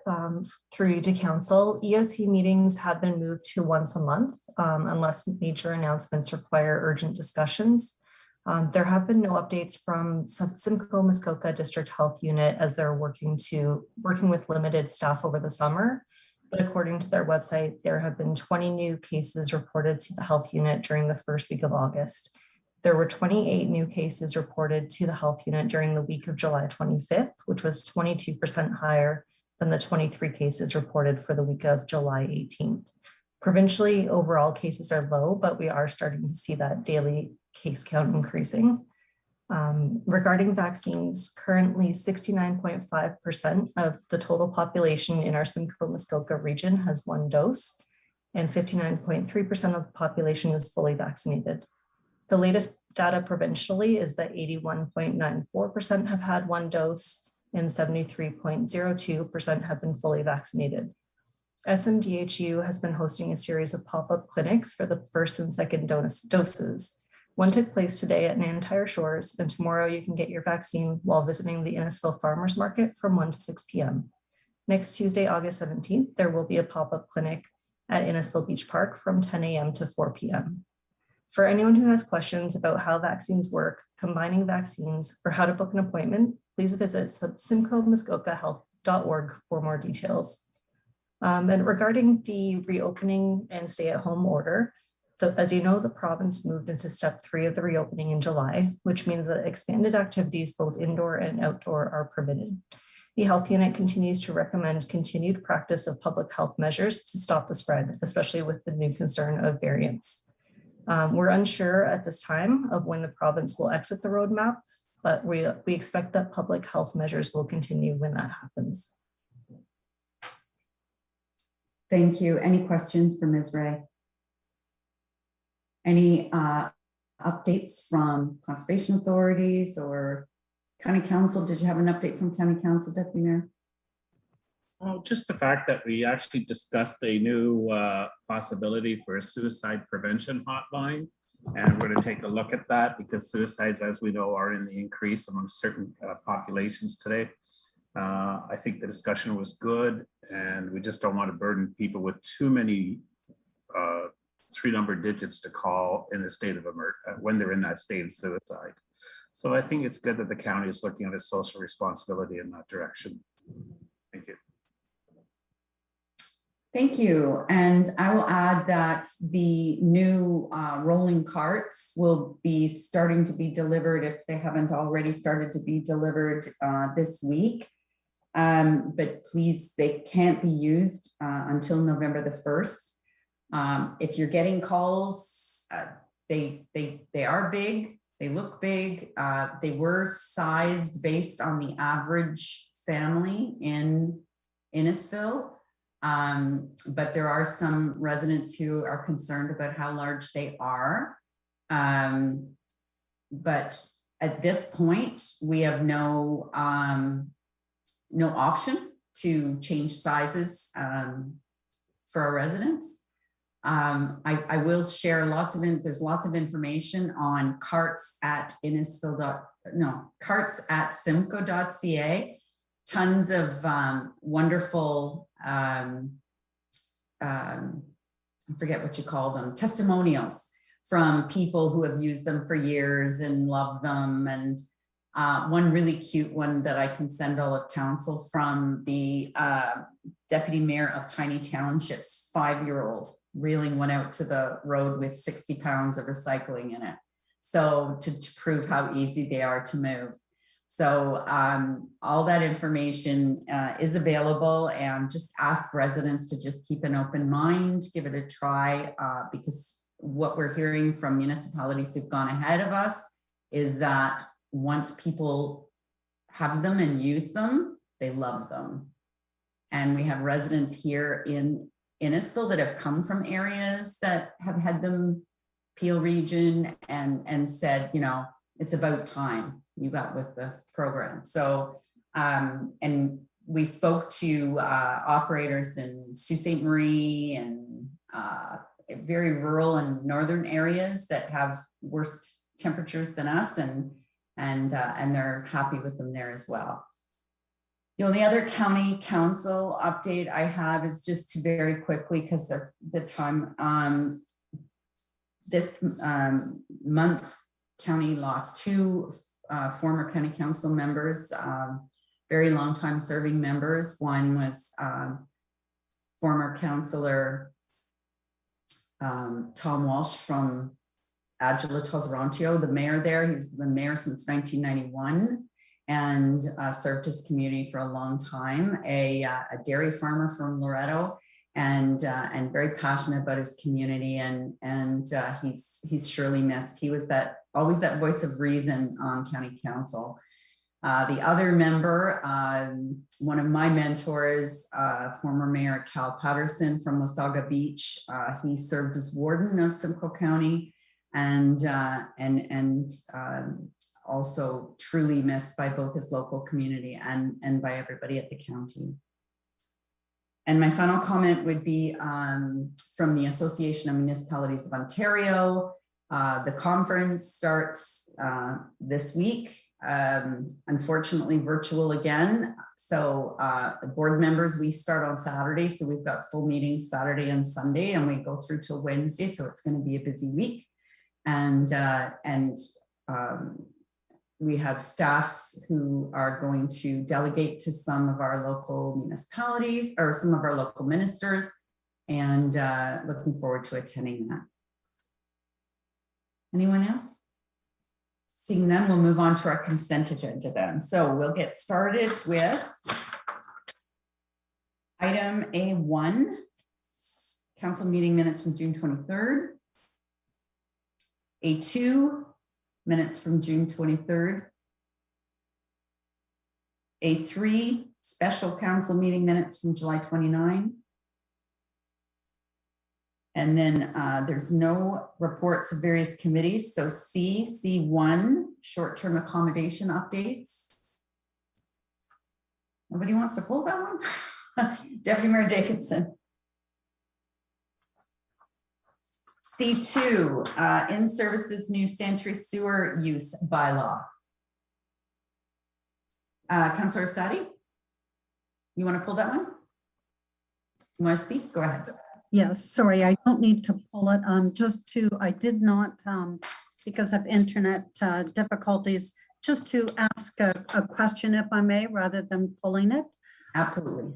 If in the document or the report, it refers to an item about assisting in services by appointing bylaw officers to administer and enforce the bylaw. And I'm just wondering, and Mr. Vickers, if he's still on, are we looking at hiring more bylaw officers, or is this additional duties to our current bylaw staff? Ms. Morton or Mr. Vickers? Whoever, let's start with Tracy and then we'll go to Mr. Vickers. So thank you. That is a formality because the services does not have authority to enforce bylaws. So that gives the power of enforcement of this bylaw to bylaw enforcement of the town. It is really a legal formality of the bylaw. It doesn't require additional services, and it would be the same process as for the former sanitary sewer bylaw. Anything to add, Mr. Vickers, or does that cover it? Through you, your worship. Yeah, that would be another piece on the plate. And I will just leave that as a comment that, you know, I am concerned with the ongoing workload that we're adding to our current bylaw staff. And I do have hindsight regrets that we didn't increase the bylaw numbers at our budget time. But I think it's something that we need to be careful of and just watch that as future, you know, workloads are being put on a very staff who are working so hard. Thank you. Thank you. But just to be clear, Ms. Morton is saying it's the same as the last bylaw, so it shouldn't have any impact on work level. Councillor Van Berkel. Thank you, Your Worship. Yeah, it's just a bylaw. It was implemented when, sewers were first put in, and it's high time that they were reviewed and redone. I think it's almost mandatory that we do that. And bylaws have always been responsible for implementing these bylaws, so I don't think there's any difference. Thank you.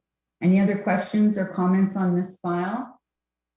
I have one, Ms. Morton. What is best practice for how often we update this bylaw? You mentioned in the report that we were doing it on request of an MECP, so I just... Yes, we don't currently have a standard in place. It's something that in-services should be looking at the staff level and looking to other municipalities to see how often they are updating theirs. When we were researching this bylaw, we did identify that we were not alone with Ontario municipalities in having sewer use bylaws that haven't been updated for a number of years. And these are the types of things that come up through inspections and other things that we deal with the MECP on, and it was flagged of something that we should be considering to update to make it more current. Thank you. Thank you. And Tracy's compliance for in-services, and she's doing a bang-up job there. So thank you so much for that. Okay, we'll move on now to item C3, Alcona Downs Development. C4, allocation for 1326 Innisfil Beach Road. C5, the community planning permit, the CPPS for 1311 Maple Road.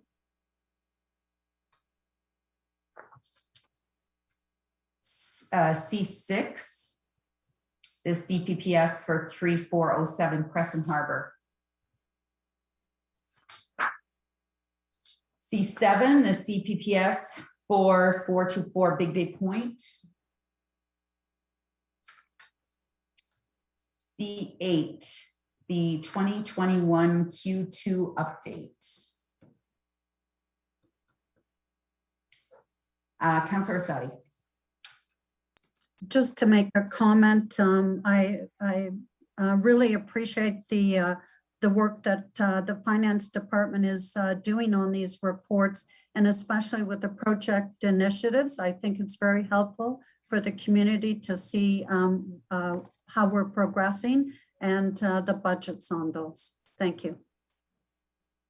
Thank you for that, Councillor Sadi. Yeah, it's great work. And sometimes I think these are kind of handy to kind of keep in a little side file so you can refer back to them when getting questions about certain projects. C9, that was the ATV concerns update. Councillor Orsatti? Pull that one, please. Thank you. All right, staff reports for information. The fireworks bylaw update. I just want to point out, we did get some comments today by email, and that resident, we reached out to that resident to see if they wanted to actually present, but they said they'd wait until that it comes back to us. D2, the emergency purchase of the dehumidifier. Councillor Ices? Do you want to refer that one? No, I'm a little slow. I wanted to refer the D1, please. Okay, D1, okay. All right, D3, building permit issues. Q2 update. Busy, busy, busy. D4, additional funding for the Lakeside Pavilion washroom upgrade. D5, the waste disposal, storage, and containment salt facility. Seeing none. E's, there's no bylaws. F, the correspondence from AGTOS. And G, correspondence for information. Were there any items in there? I won't list them all, just ask if there's any need to be pulled. Seeing none, we'll go to the consent list recommendation. And just a comment, I think the deputy clerk had mentioned that there was somebody for one of the CPPSs that was going to log on just in case we had any questions. So I don't see them here, but for anyone, if it wasn't pulled, you can consider that will be approved at the end of the meeting. So whatever the staff recommendation, that'll be confirmed at the end of the meeting. So can I have a mover and a seconder, please? Councillor Van Berkel, Councillor Waters, all those in favor? That is carried. And we'll move to item C1, and that was pulled by... Mayor, can I speak for a second? Certainly. I did have my hand up for one of the items, but you missed it. And I had my hand up again and it was missed again. So I'm so sorry. I did have a question about 2.5 and the Big Bay Point, the 242 Big Bay Point Road for staff. I don't want to pull it, but the question is, that is a huge lot, has a huge back lot, a very little front lot in front of that building. And I guess my question is it absolutely necessary to have that pool in front and not behind? I know the aesthetics is probably much nicer, but there's a huge back lot there where they don't have to infringe upon the setback they would normally have to have for the front of that pool. So I just a quick question to staff about that one. Thank you. Who wants to take that one? Go ahead, Ms. Nordstrom. Yeah, through you, your worship, to Councillor Waters' question, it is a very deep property, but the rear of the property has environmental features on it. There's a woodlot that constitutes the majority of that property, and so the proposal for put the pool in the front, or the water front yard, is an area that's already a disturbed area, and then is going to be enhanced through vegetation planting. So that is why the location of it is in the front, as opposed to the water front yard, as opposed to where the vegetation and woodlot is in the rear. Thank you. Thank you, and I apologize. And if you have them, if you can use these instead of your hands, they're a little easier to see. But if you don't, I understand. I'll just try to watch more carefully. Was there another one, Councillor Waters? Is that it? That was it. Okay, great. And I saw a couple of other requests to speak. Councillor Nicol. Sir, Worship, just the item C9 was re-added to the agenda. I know Councillor Sadi had pulled it, but it's already in there, so it's okay now. Okay, wonderful. Thank you. All right. So a mover and a seconder to resolve to committee of the whole, please.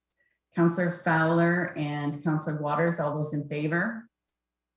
That is carried. And Deputy Mayor. Thank you, Worship. You and I have discussed this for years about Airbnbs. I appreciate that. Just a little bit of a background. I think with COVID, our Airbnb situation got totally out of control.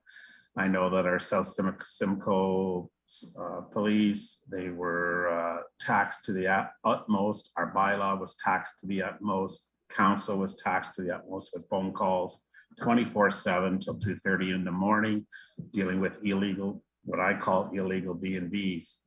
I forwarded to Council Mississauga's bylaw that they have enforced for Airbnbs.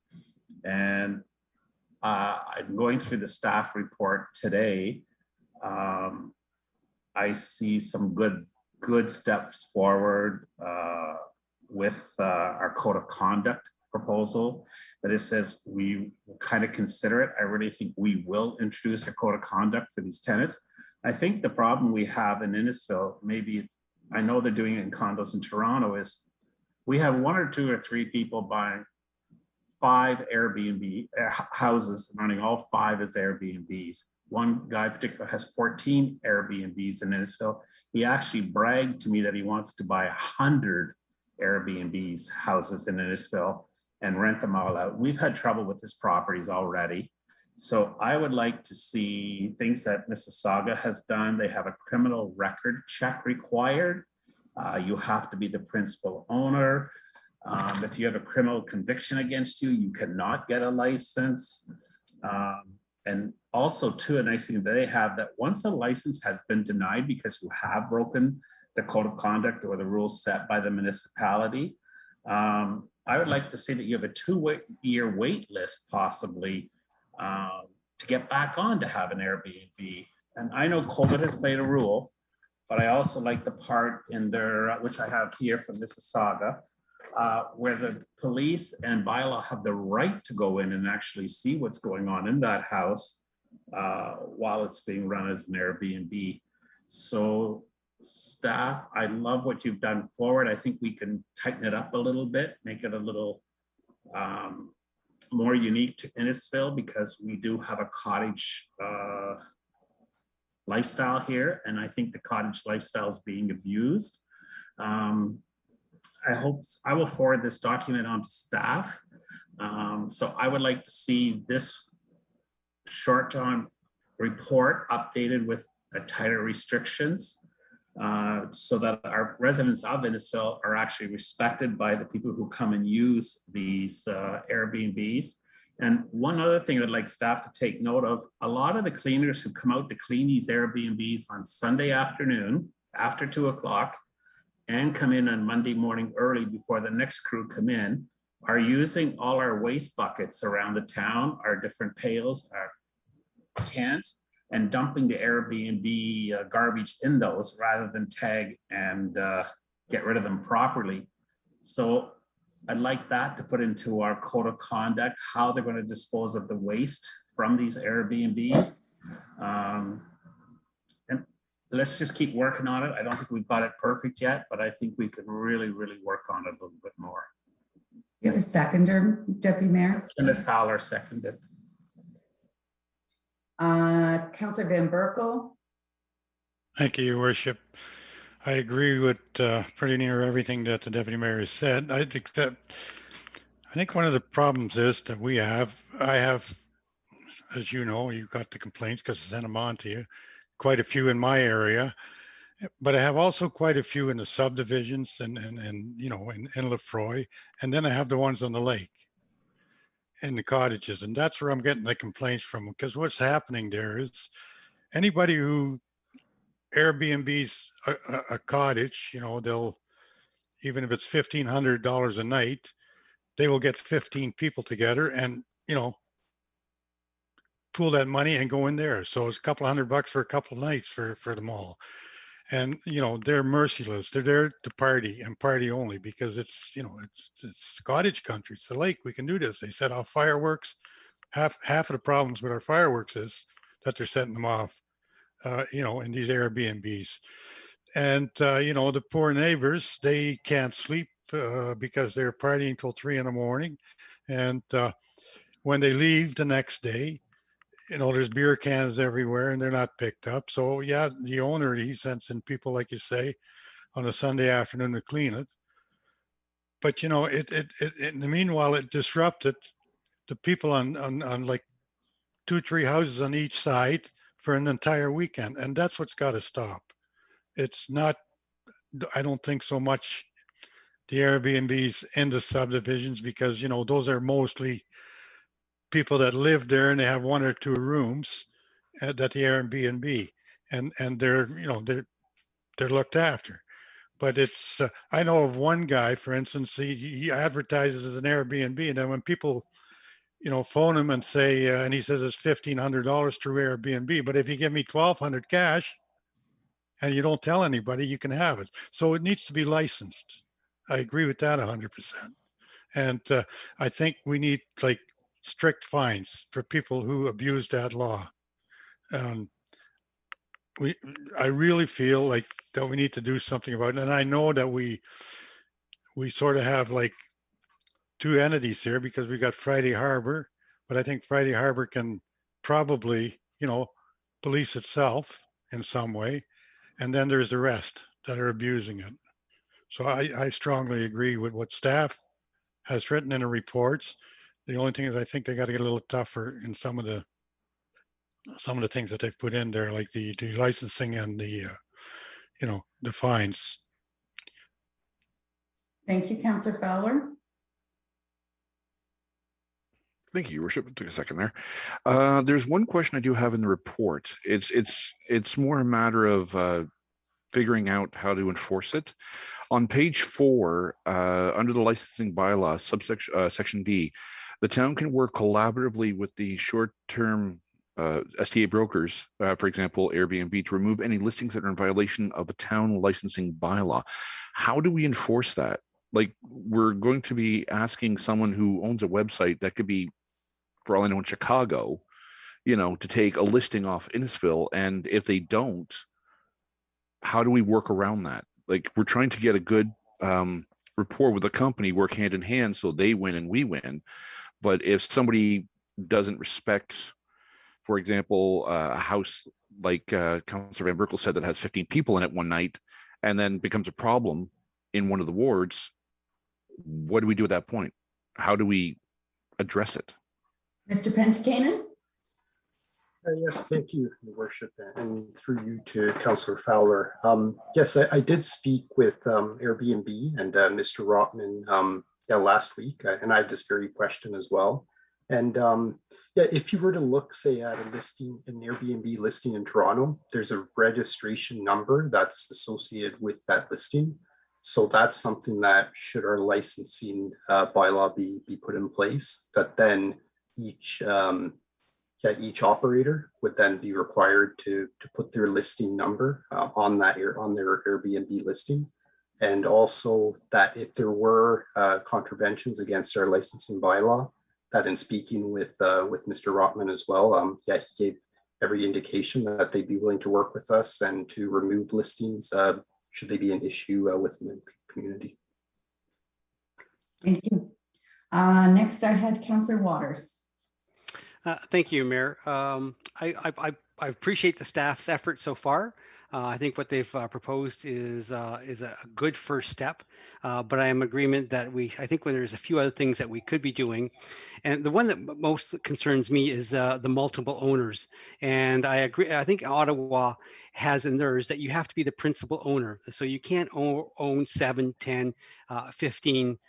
These are purely profit motive, and I think the deputy mayor would probably agree with me. This also affects affordability in Innisfil. When a speculator comes in and buys up that many houses, it drives up the prices above what most people can afford. And it's bad enough already, but I think this truly affects affordability. So I think we should seriously look at the idea of if it only being principally owned by that person, they have to live there. And I think this would help in Councillor Van Berkel's ward, where it's primarily the waterfront lots. If the person has to live there, then they're going to have to put up with that noise. So I think that's one item I'd like to see added to this bylaw. And I guess the other thing too is Airbnb has talked about removing party houses from the listing. So I think that would be most definitely helpful. And I guess I do have one question in terms of, there are other platforms like VRBO. I assume this would pertain to them as well, but do we have a working relationship with them in terms of dealing with party houses or disrespectful renters? Thank you. Mr. Pentikainen? Yes, through you to Councillor Waters. As of yet, we haven't reached out to VRBO just yet, but that's definitely, as we proceed with drafting of the licensing bylaw, that we'll reach out to them as one of our stakeholders to consult with further. Thank you. Thank you. Other questions or comments? Councillor Orsatti? Thank you, Your Worship. I too, in looking at some of the information, like the idea of renting principal residence, but I think I would like more information on the impact of that as well, and that's not in the report. Also, the County of Simcoe, because in this, there's a percentage of the MAT that also goes to the County of Simcoe, I believe, that would be collected.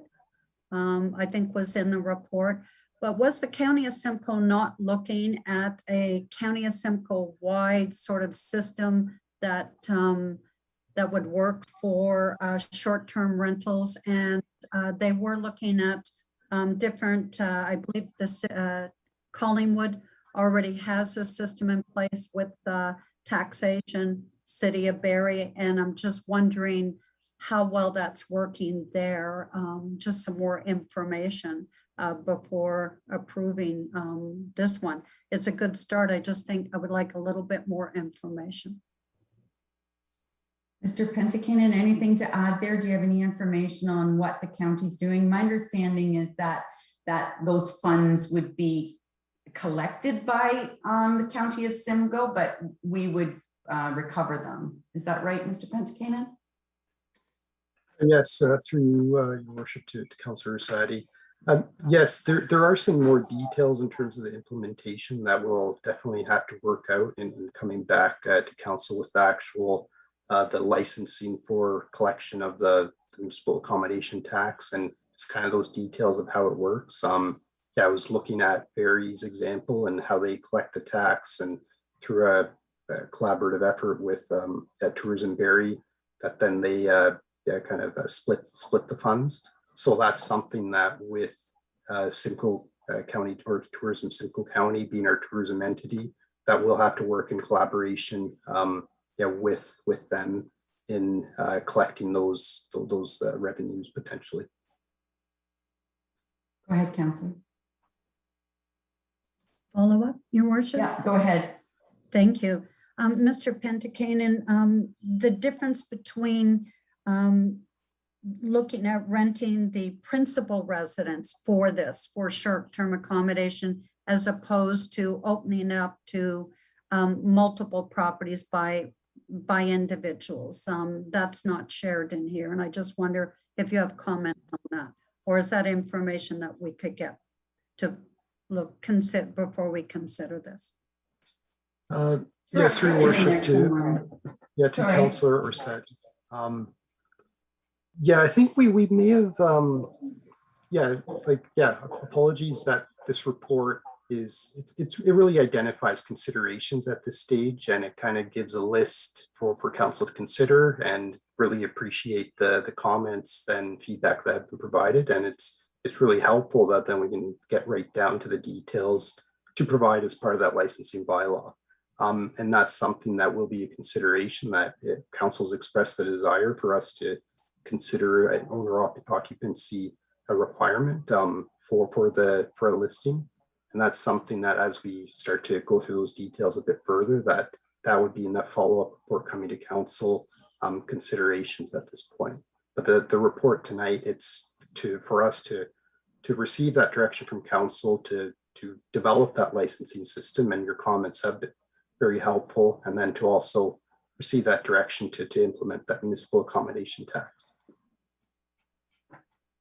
Thank you. I'm sorry, Mr. Pentikinen. I thought I read in there that was one of the considerations that we were to consider was permanent residence, or also the one about only allowing the home to be rented so many nights, which would then make it not profitable for someone to go out and buy a home unless they could rent it out more often.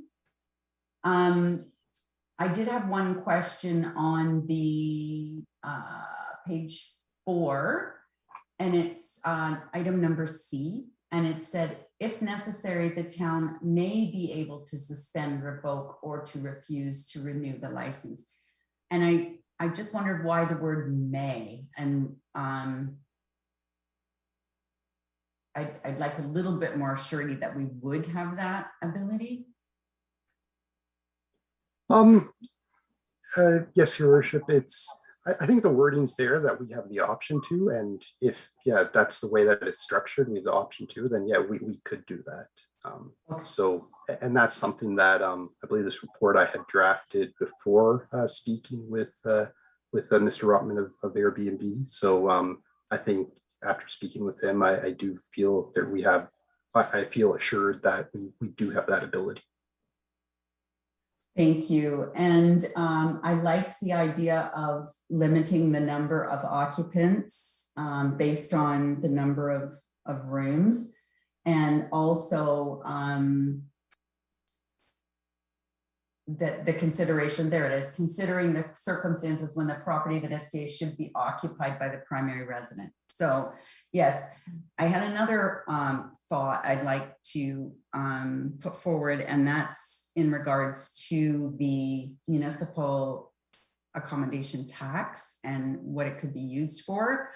I would like for us to consider a good chunk of that going towards beautification. So things like fixing up our main streets, flowers, that sort of thing, maybe Christmas decorations at Christmas, those types of touristy things that I think could be, you would be eligible for that tax dollars. So if I could ask, if I could just give you that friendly advice as opposed to changing the motion, that if you could investigate whether that would be feasible before it comes back.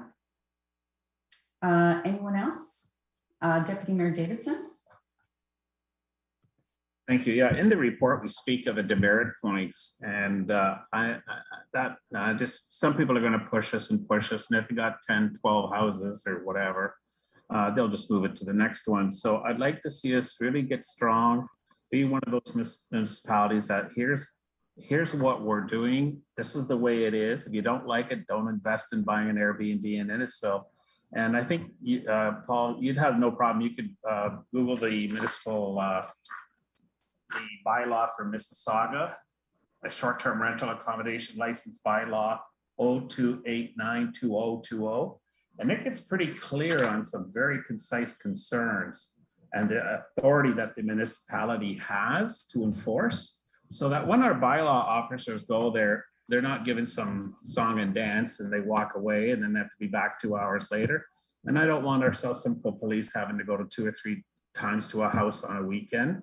So let's be very clear in our language, not we may or we shall, or, I think we can be tough on this, and I don't think it would hurt anybody.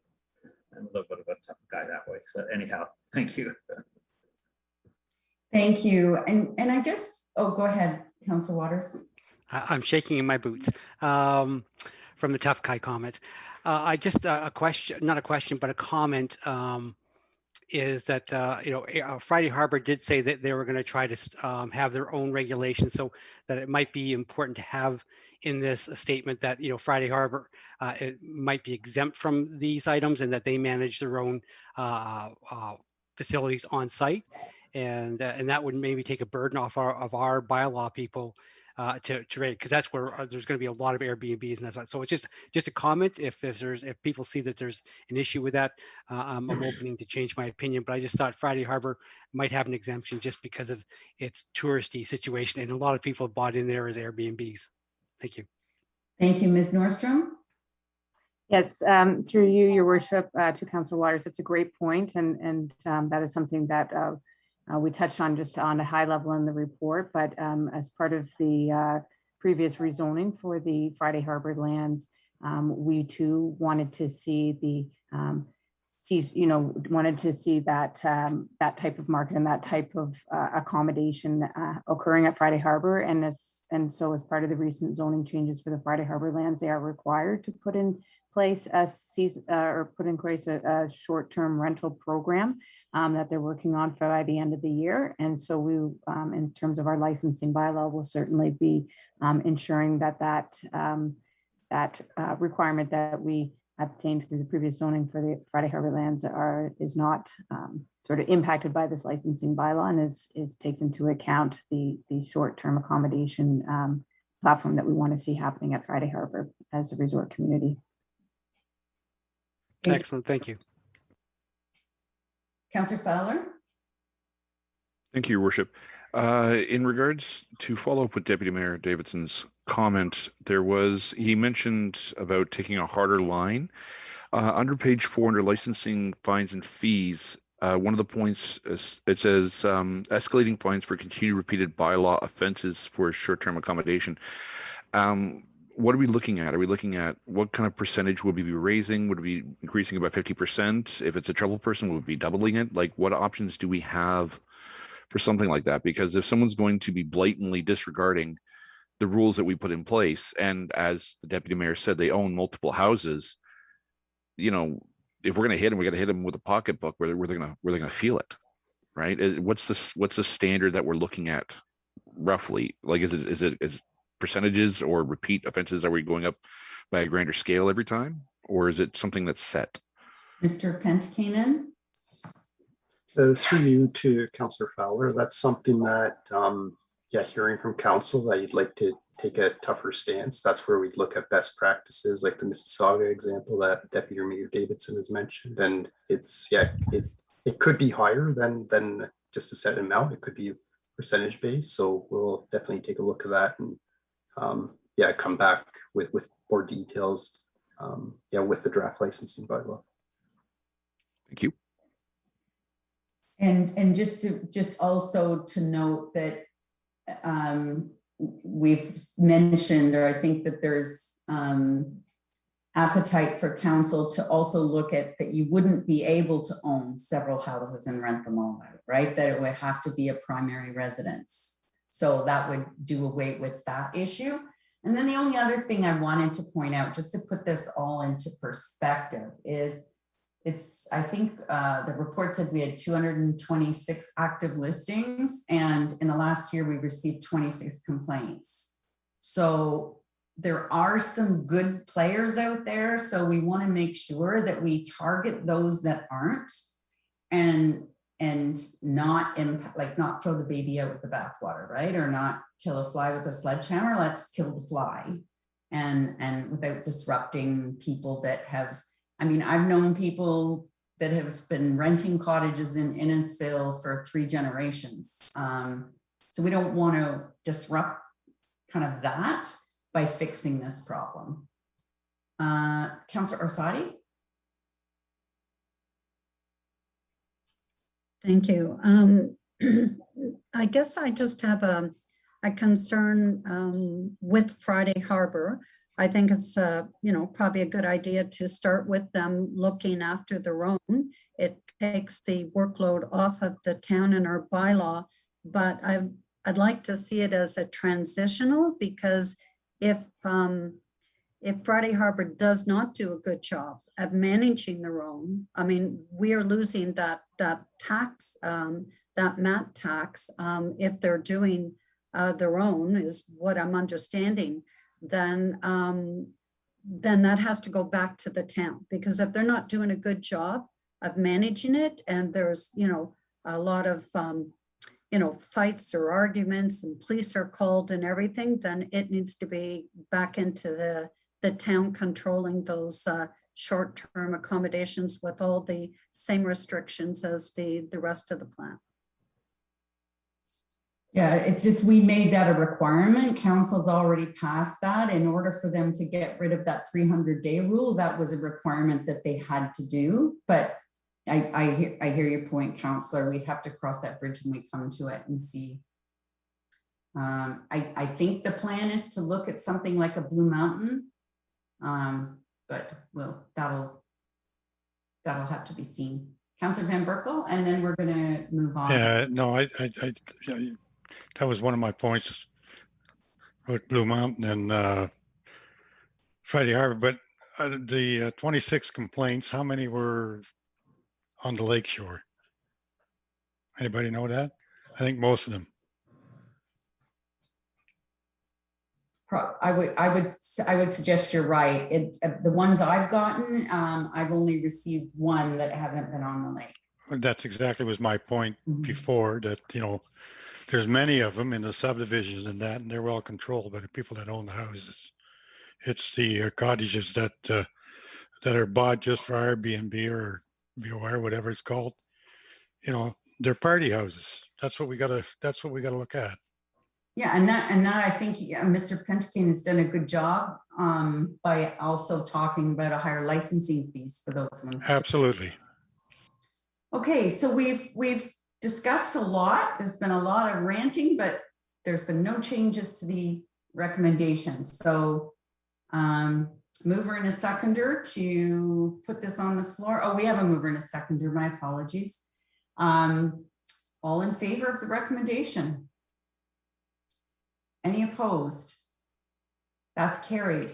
Council, it's 9:09. We have still a couple of items. Is there a desire to take a 5-minute stand-up break? Yes, okay. So it's 9:09. So if we can come back, 9:09. So if we can come back at 9:15, that would be great. Thank you, everyone.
Thank you, everyone, for being so prompt. So we will go to item C, and that was pulled by Councillor Waters. Me. Me.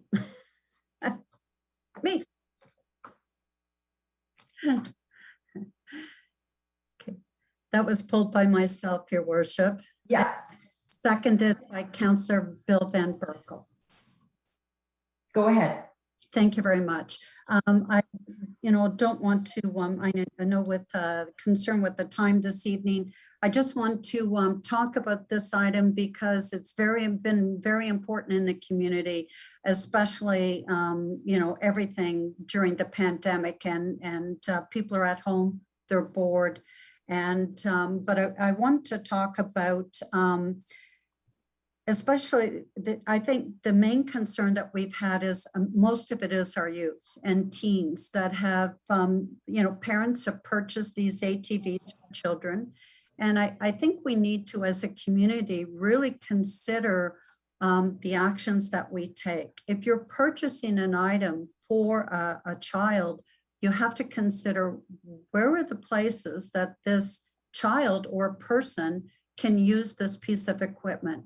Because unless you own a large acreage or you have a family farm to use this on, you can't use them on private property. You can't use them in farmland. And we don't have anywhere in Innisfil to allow tracks and riding. So it creates a real problem and a problem for the neighbors in the community where this is, the misuse happens. And so thank heavens with our town staff and South Simcoe Police trying to do their best to control the misuse on private property. I'm really pleased to see this report coming to council. And I just wonder on the time frame, how long would it take typically to get a response back from the Attorney General or the Solicitor General to have this fine, to set a bylaw in place and have that action start to take place, that staff and South Simcoe Police could act upon it? And I'm looking for an answer if anybody has that. And I'm sorry, I didn't send that to staff ahead of time. Council, Mr. Vickers. Through you, Your Worship, to Councillor Waters. It's hard to gauge. Actually, this is a different kind of animal in that normally when we ask for fines, we're just asking the Solicitor General's office. And we used to consider that as about a 2-month time frame. They've surprised us in the last year in that they've responded quite quickly to our request. This request, though, has to do with provincial legislation, that being the Trespass Act. So it's not a municipal bylaw. It's a provincial law that's applicable to the whole province. And so the response may not be in the time frame that we've traditionally anticipated. So I would think it'd be the fall before we could reasonably expect an answer, but I don't know. Okay. And then follow up, Your Worship, thank you. Because what I would like to see, and I don't see in this report, and it's because we don't have all the answers and we're waiting for that. I'd like to see, a time frame of when that's been put in place, that we could have a report back to council as to how well that is working. And I'm sure as councillors, we'll know about that as well, because we may see less calls that we're receiving, but it would be nice to have a follow-up report back to council after that's been in place. And I don't know what's a reasonable time frame. That would just be, my suggestion. And none of us want to punish the responsible people that use the ATVs to go ice fishing, to go in the winter time, on and use that and use it responsibly. But what we need to do is to address those that don't have the helmets, that don't have licenses, that are going on the private property. So this is the first step. But I just don't want this to happen and we don't get a follow-up report. Thank you. Ms. Bowman? Thank you, Worship. Just a couple comments to add. I can certainly appreciate Council's desire to see some timely action on this file. And certainly that's our hope as well. Since submitting this report, we actually would recommend one other thing too, that this letter go jointly or directly from the Chief of South Simcoe Police as well. And so we'll make that enhancement again, as in an effort to get the province's attention and traction on this file.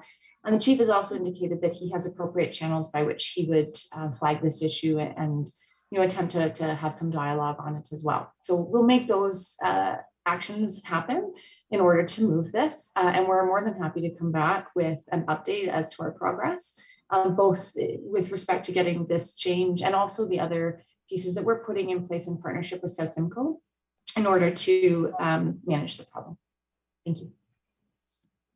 And the OACP, the Ontario Association of Chiefs of Police, through Solicitor General, and I can certainly bring it up with Meg, the Attorney General, through the MOU table too. So we'll get some action on it.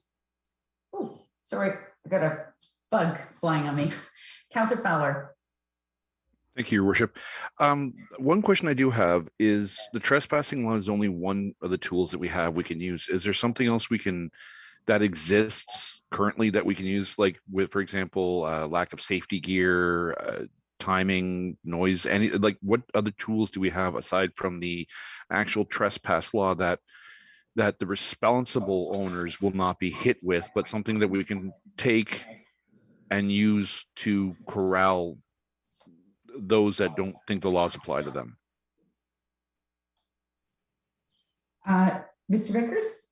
Through you, Your Worship. The noise bylaw is applicable, and also the Highway Traffic Act is actually the primary a law that's applicable to this situation. And we've already talked about the Trespass Act. So those are the three pieces of legislation that we think are the primary enforcement pieces.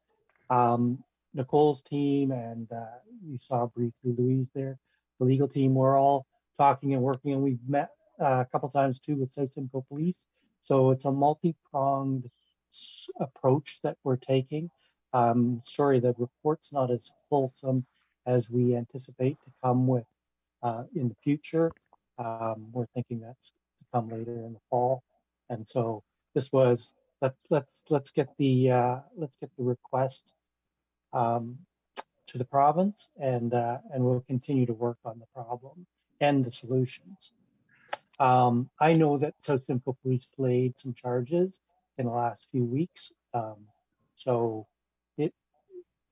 we're out there. It is just a challenging.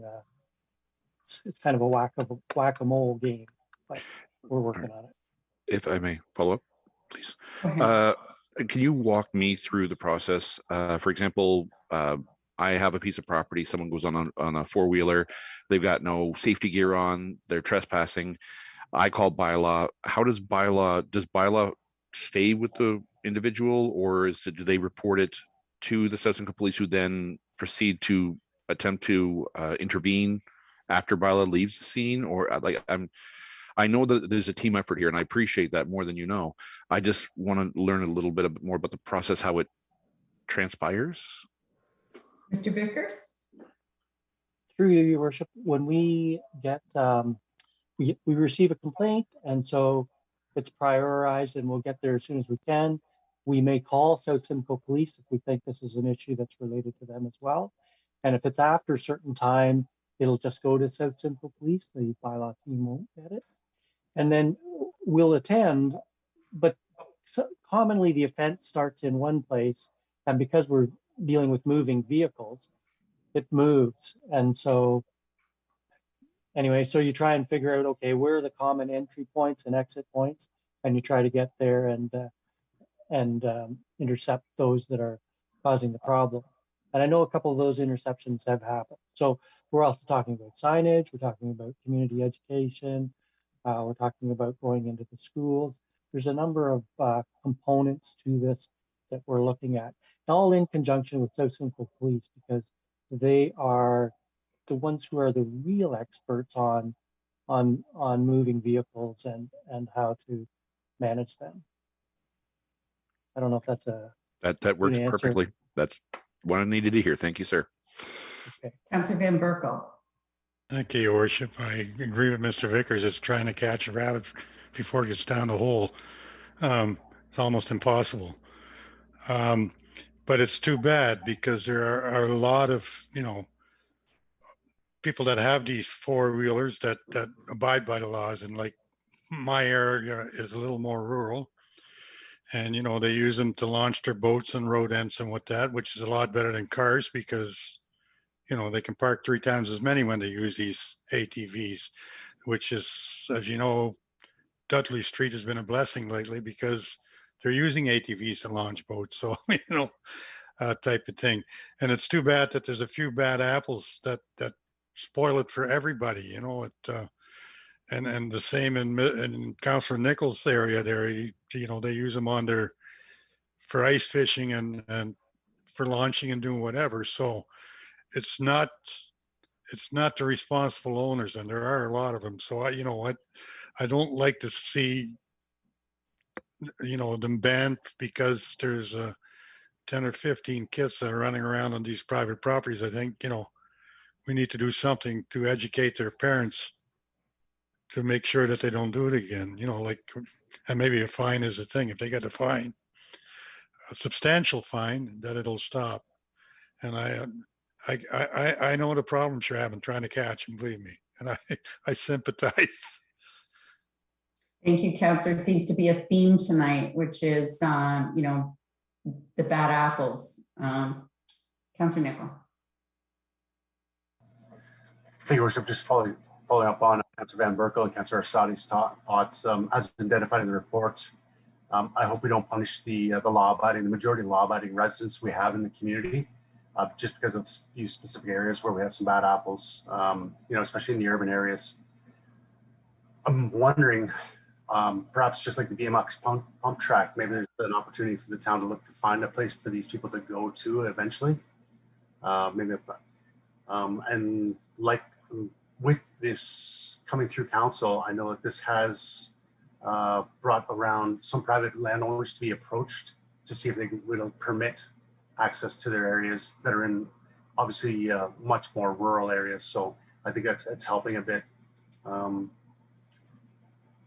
It's unfortunate, but a few guys with large or noisy exhausts and no safety gear are really ruining for a lot of residents in our neighborhoods. So I do hope that we're able to address those issues and not take the enjoyment out of the rest of the community that's doing the right thing. Thank you.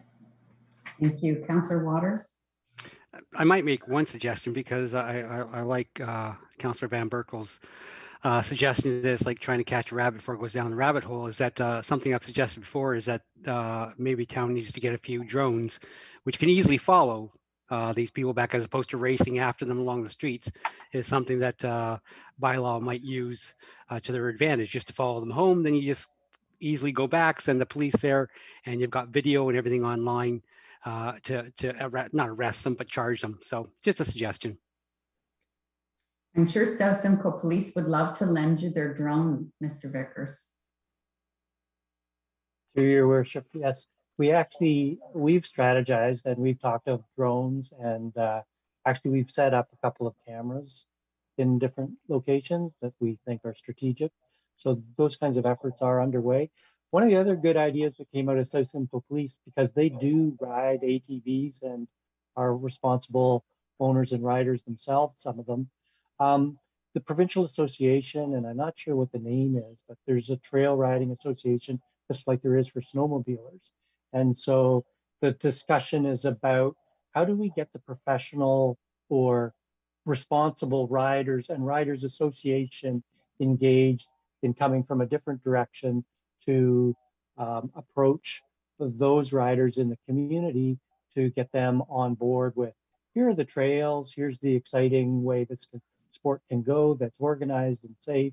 And so engaging that community is underway through some of the police contacts that exist today. So there's a multi-pronged approach that's being taken. I'm sorry that it really isn't being presented to you in its fulsomeness here this afternoon or this evening, but we're still working on it, and we do appreciate the seriousness of this problem in our community. Thank you, Mr. Vickers. Good discussion. And we have a mover and a seconder. Is there any other comments before we call the vote? All in favor? And that's carried. Next is item D1, and that's Councillor Ices. Thank you, Worship. I would like to ask for a seconder to help me get this in discussion. Councillor Van Berkel. Yeah, thank you. I just didn't want the issue of fireworks in our community to not get a little bit of a voice as we head into some more long weekends in the last part of summer. I respect that staff needs some more time to get a good report on the complexities of enforcing the bylaw on fireworks and possible small changes that we talked about as council last time. I guess in the meantime, I'm wondering if there is anything that can be done possibly around education or communication about the bylaw that currently exists and possibly the negative impacts of fireworks that are that go against the current bylaw. Mr. Vickers. So we'll be reaching out to the yeah, we don't have much summer left. So there was a report that was compiled, staff got a report together. And then when we started, it was sort of like you take on a project and you think it's this big. And then when you start rolling the stones over, it gets to have angles that you hadn't anticipated before. So we thought we were down in the pipe far enough to come forward to with something this evening. And then once we started, there were other considerations which we hadn't made, and we didn't really realize that till it was unfortunately late in the hour. So we're working on that stuff. And on bylaw, we've been talking about how to strategize in terms of the enforcement team. So let's think about, this is going to be an issue. How do we get there in time? Like, how do we place ourselves and staff up to address the potential issue? So those are things we're working on an operational level in the interim, and we will talk to communications about what we might be able to do on the communication platforms we have, so that we have a quieter fall. Thank you for that. Thank you, Mr. Vickers. Councillor Orsatti. Thank you. I'm sorry that I missed the council session where this was on the agenda before. And certainly I think, like so many other things this year, this has become a boiling point, and excessive misuse of our bylaws. I don't know whether people are just bored. They just resist, following the bylaw. I've experienced it even around my own home. It happens 7 days a week. I've never experienced that before, happening at midnight. And you think, really? And never, so things that have never happened before seem to be happening this year. And again, expecting, our few bylaw officers to be able to find a location in pitch black by the time the fireworks have stopped, there's you haven't even gotten to the area, or for people even to be, able to pinpoint it. So I know you have a lot on your plate to figure out some, solutions to this for the future report that's coming back. I also was looking up different cities that have what their bylaws are and when the use of fireworks is. And I was pleasantly surprised to see the larger the city, the less they have with actual days for fireworks, keeping it to 2 Canadian holidays, nothing else. Canada Day, Victoria Day, and anything beyond that required a permit. And, maybe that is what we need to do, is look at lessening it. And no rain date. It's those days, and if it rains, well, so be it. And not extending other days as well. But I look forward to the future discussion of this when this comes back in the fall with recommendations. Thank you. Thank you, Councillor Sadi. One comment I did get from a resident that I thought was interesting was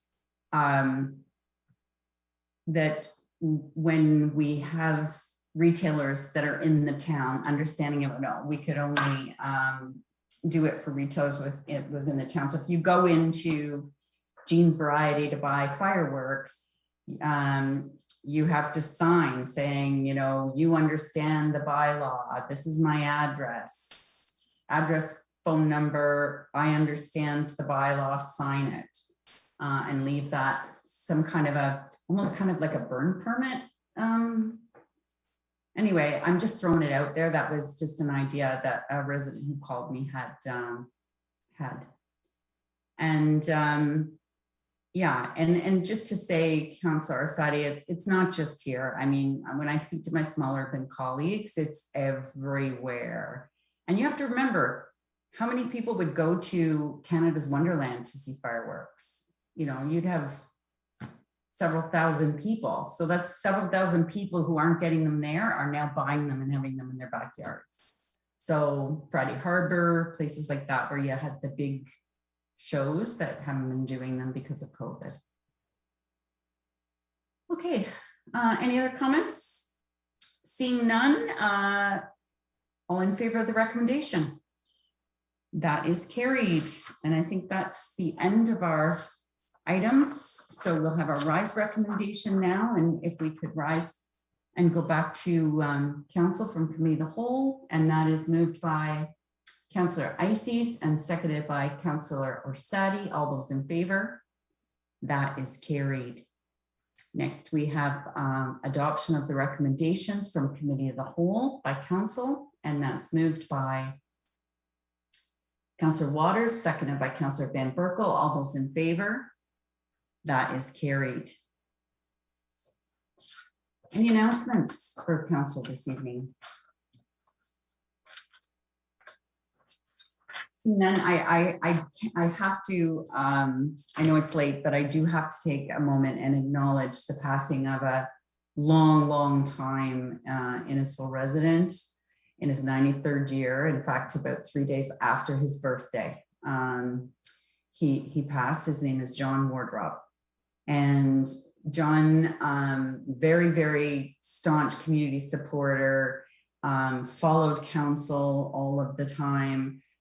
Big supporter of South Simcoe Police, had 2 police boats named after him. And it's just going to be, it's hard to imagine Degrassi Point without John having coffee.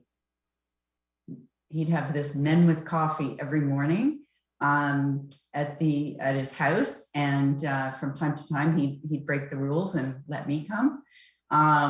But I did have the opportunity. I heard he was not well, but he was still taking visitors. So I did get to visit with him Friday, midday, and he was very weak, but his mind was sharp as a tack. He left me with a laundry list of things that I was to complete after he was gone, and he passed away the following night.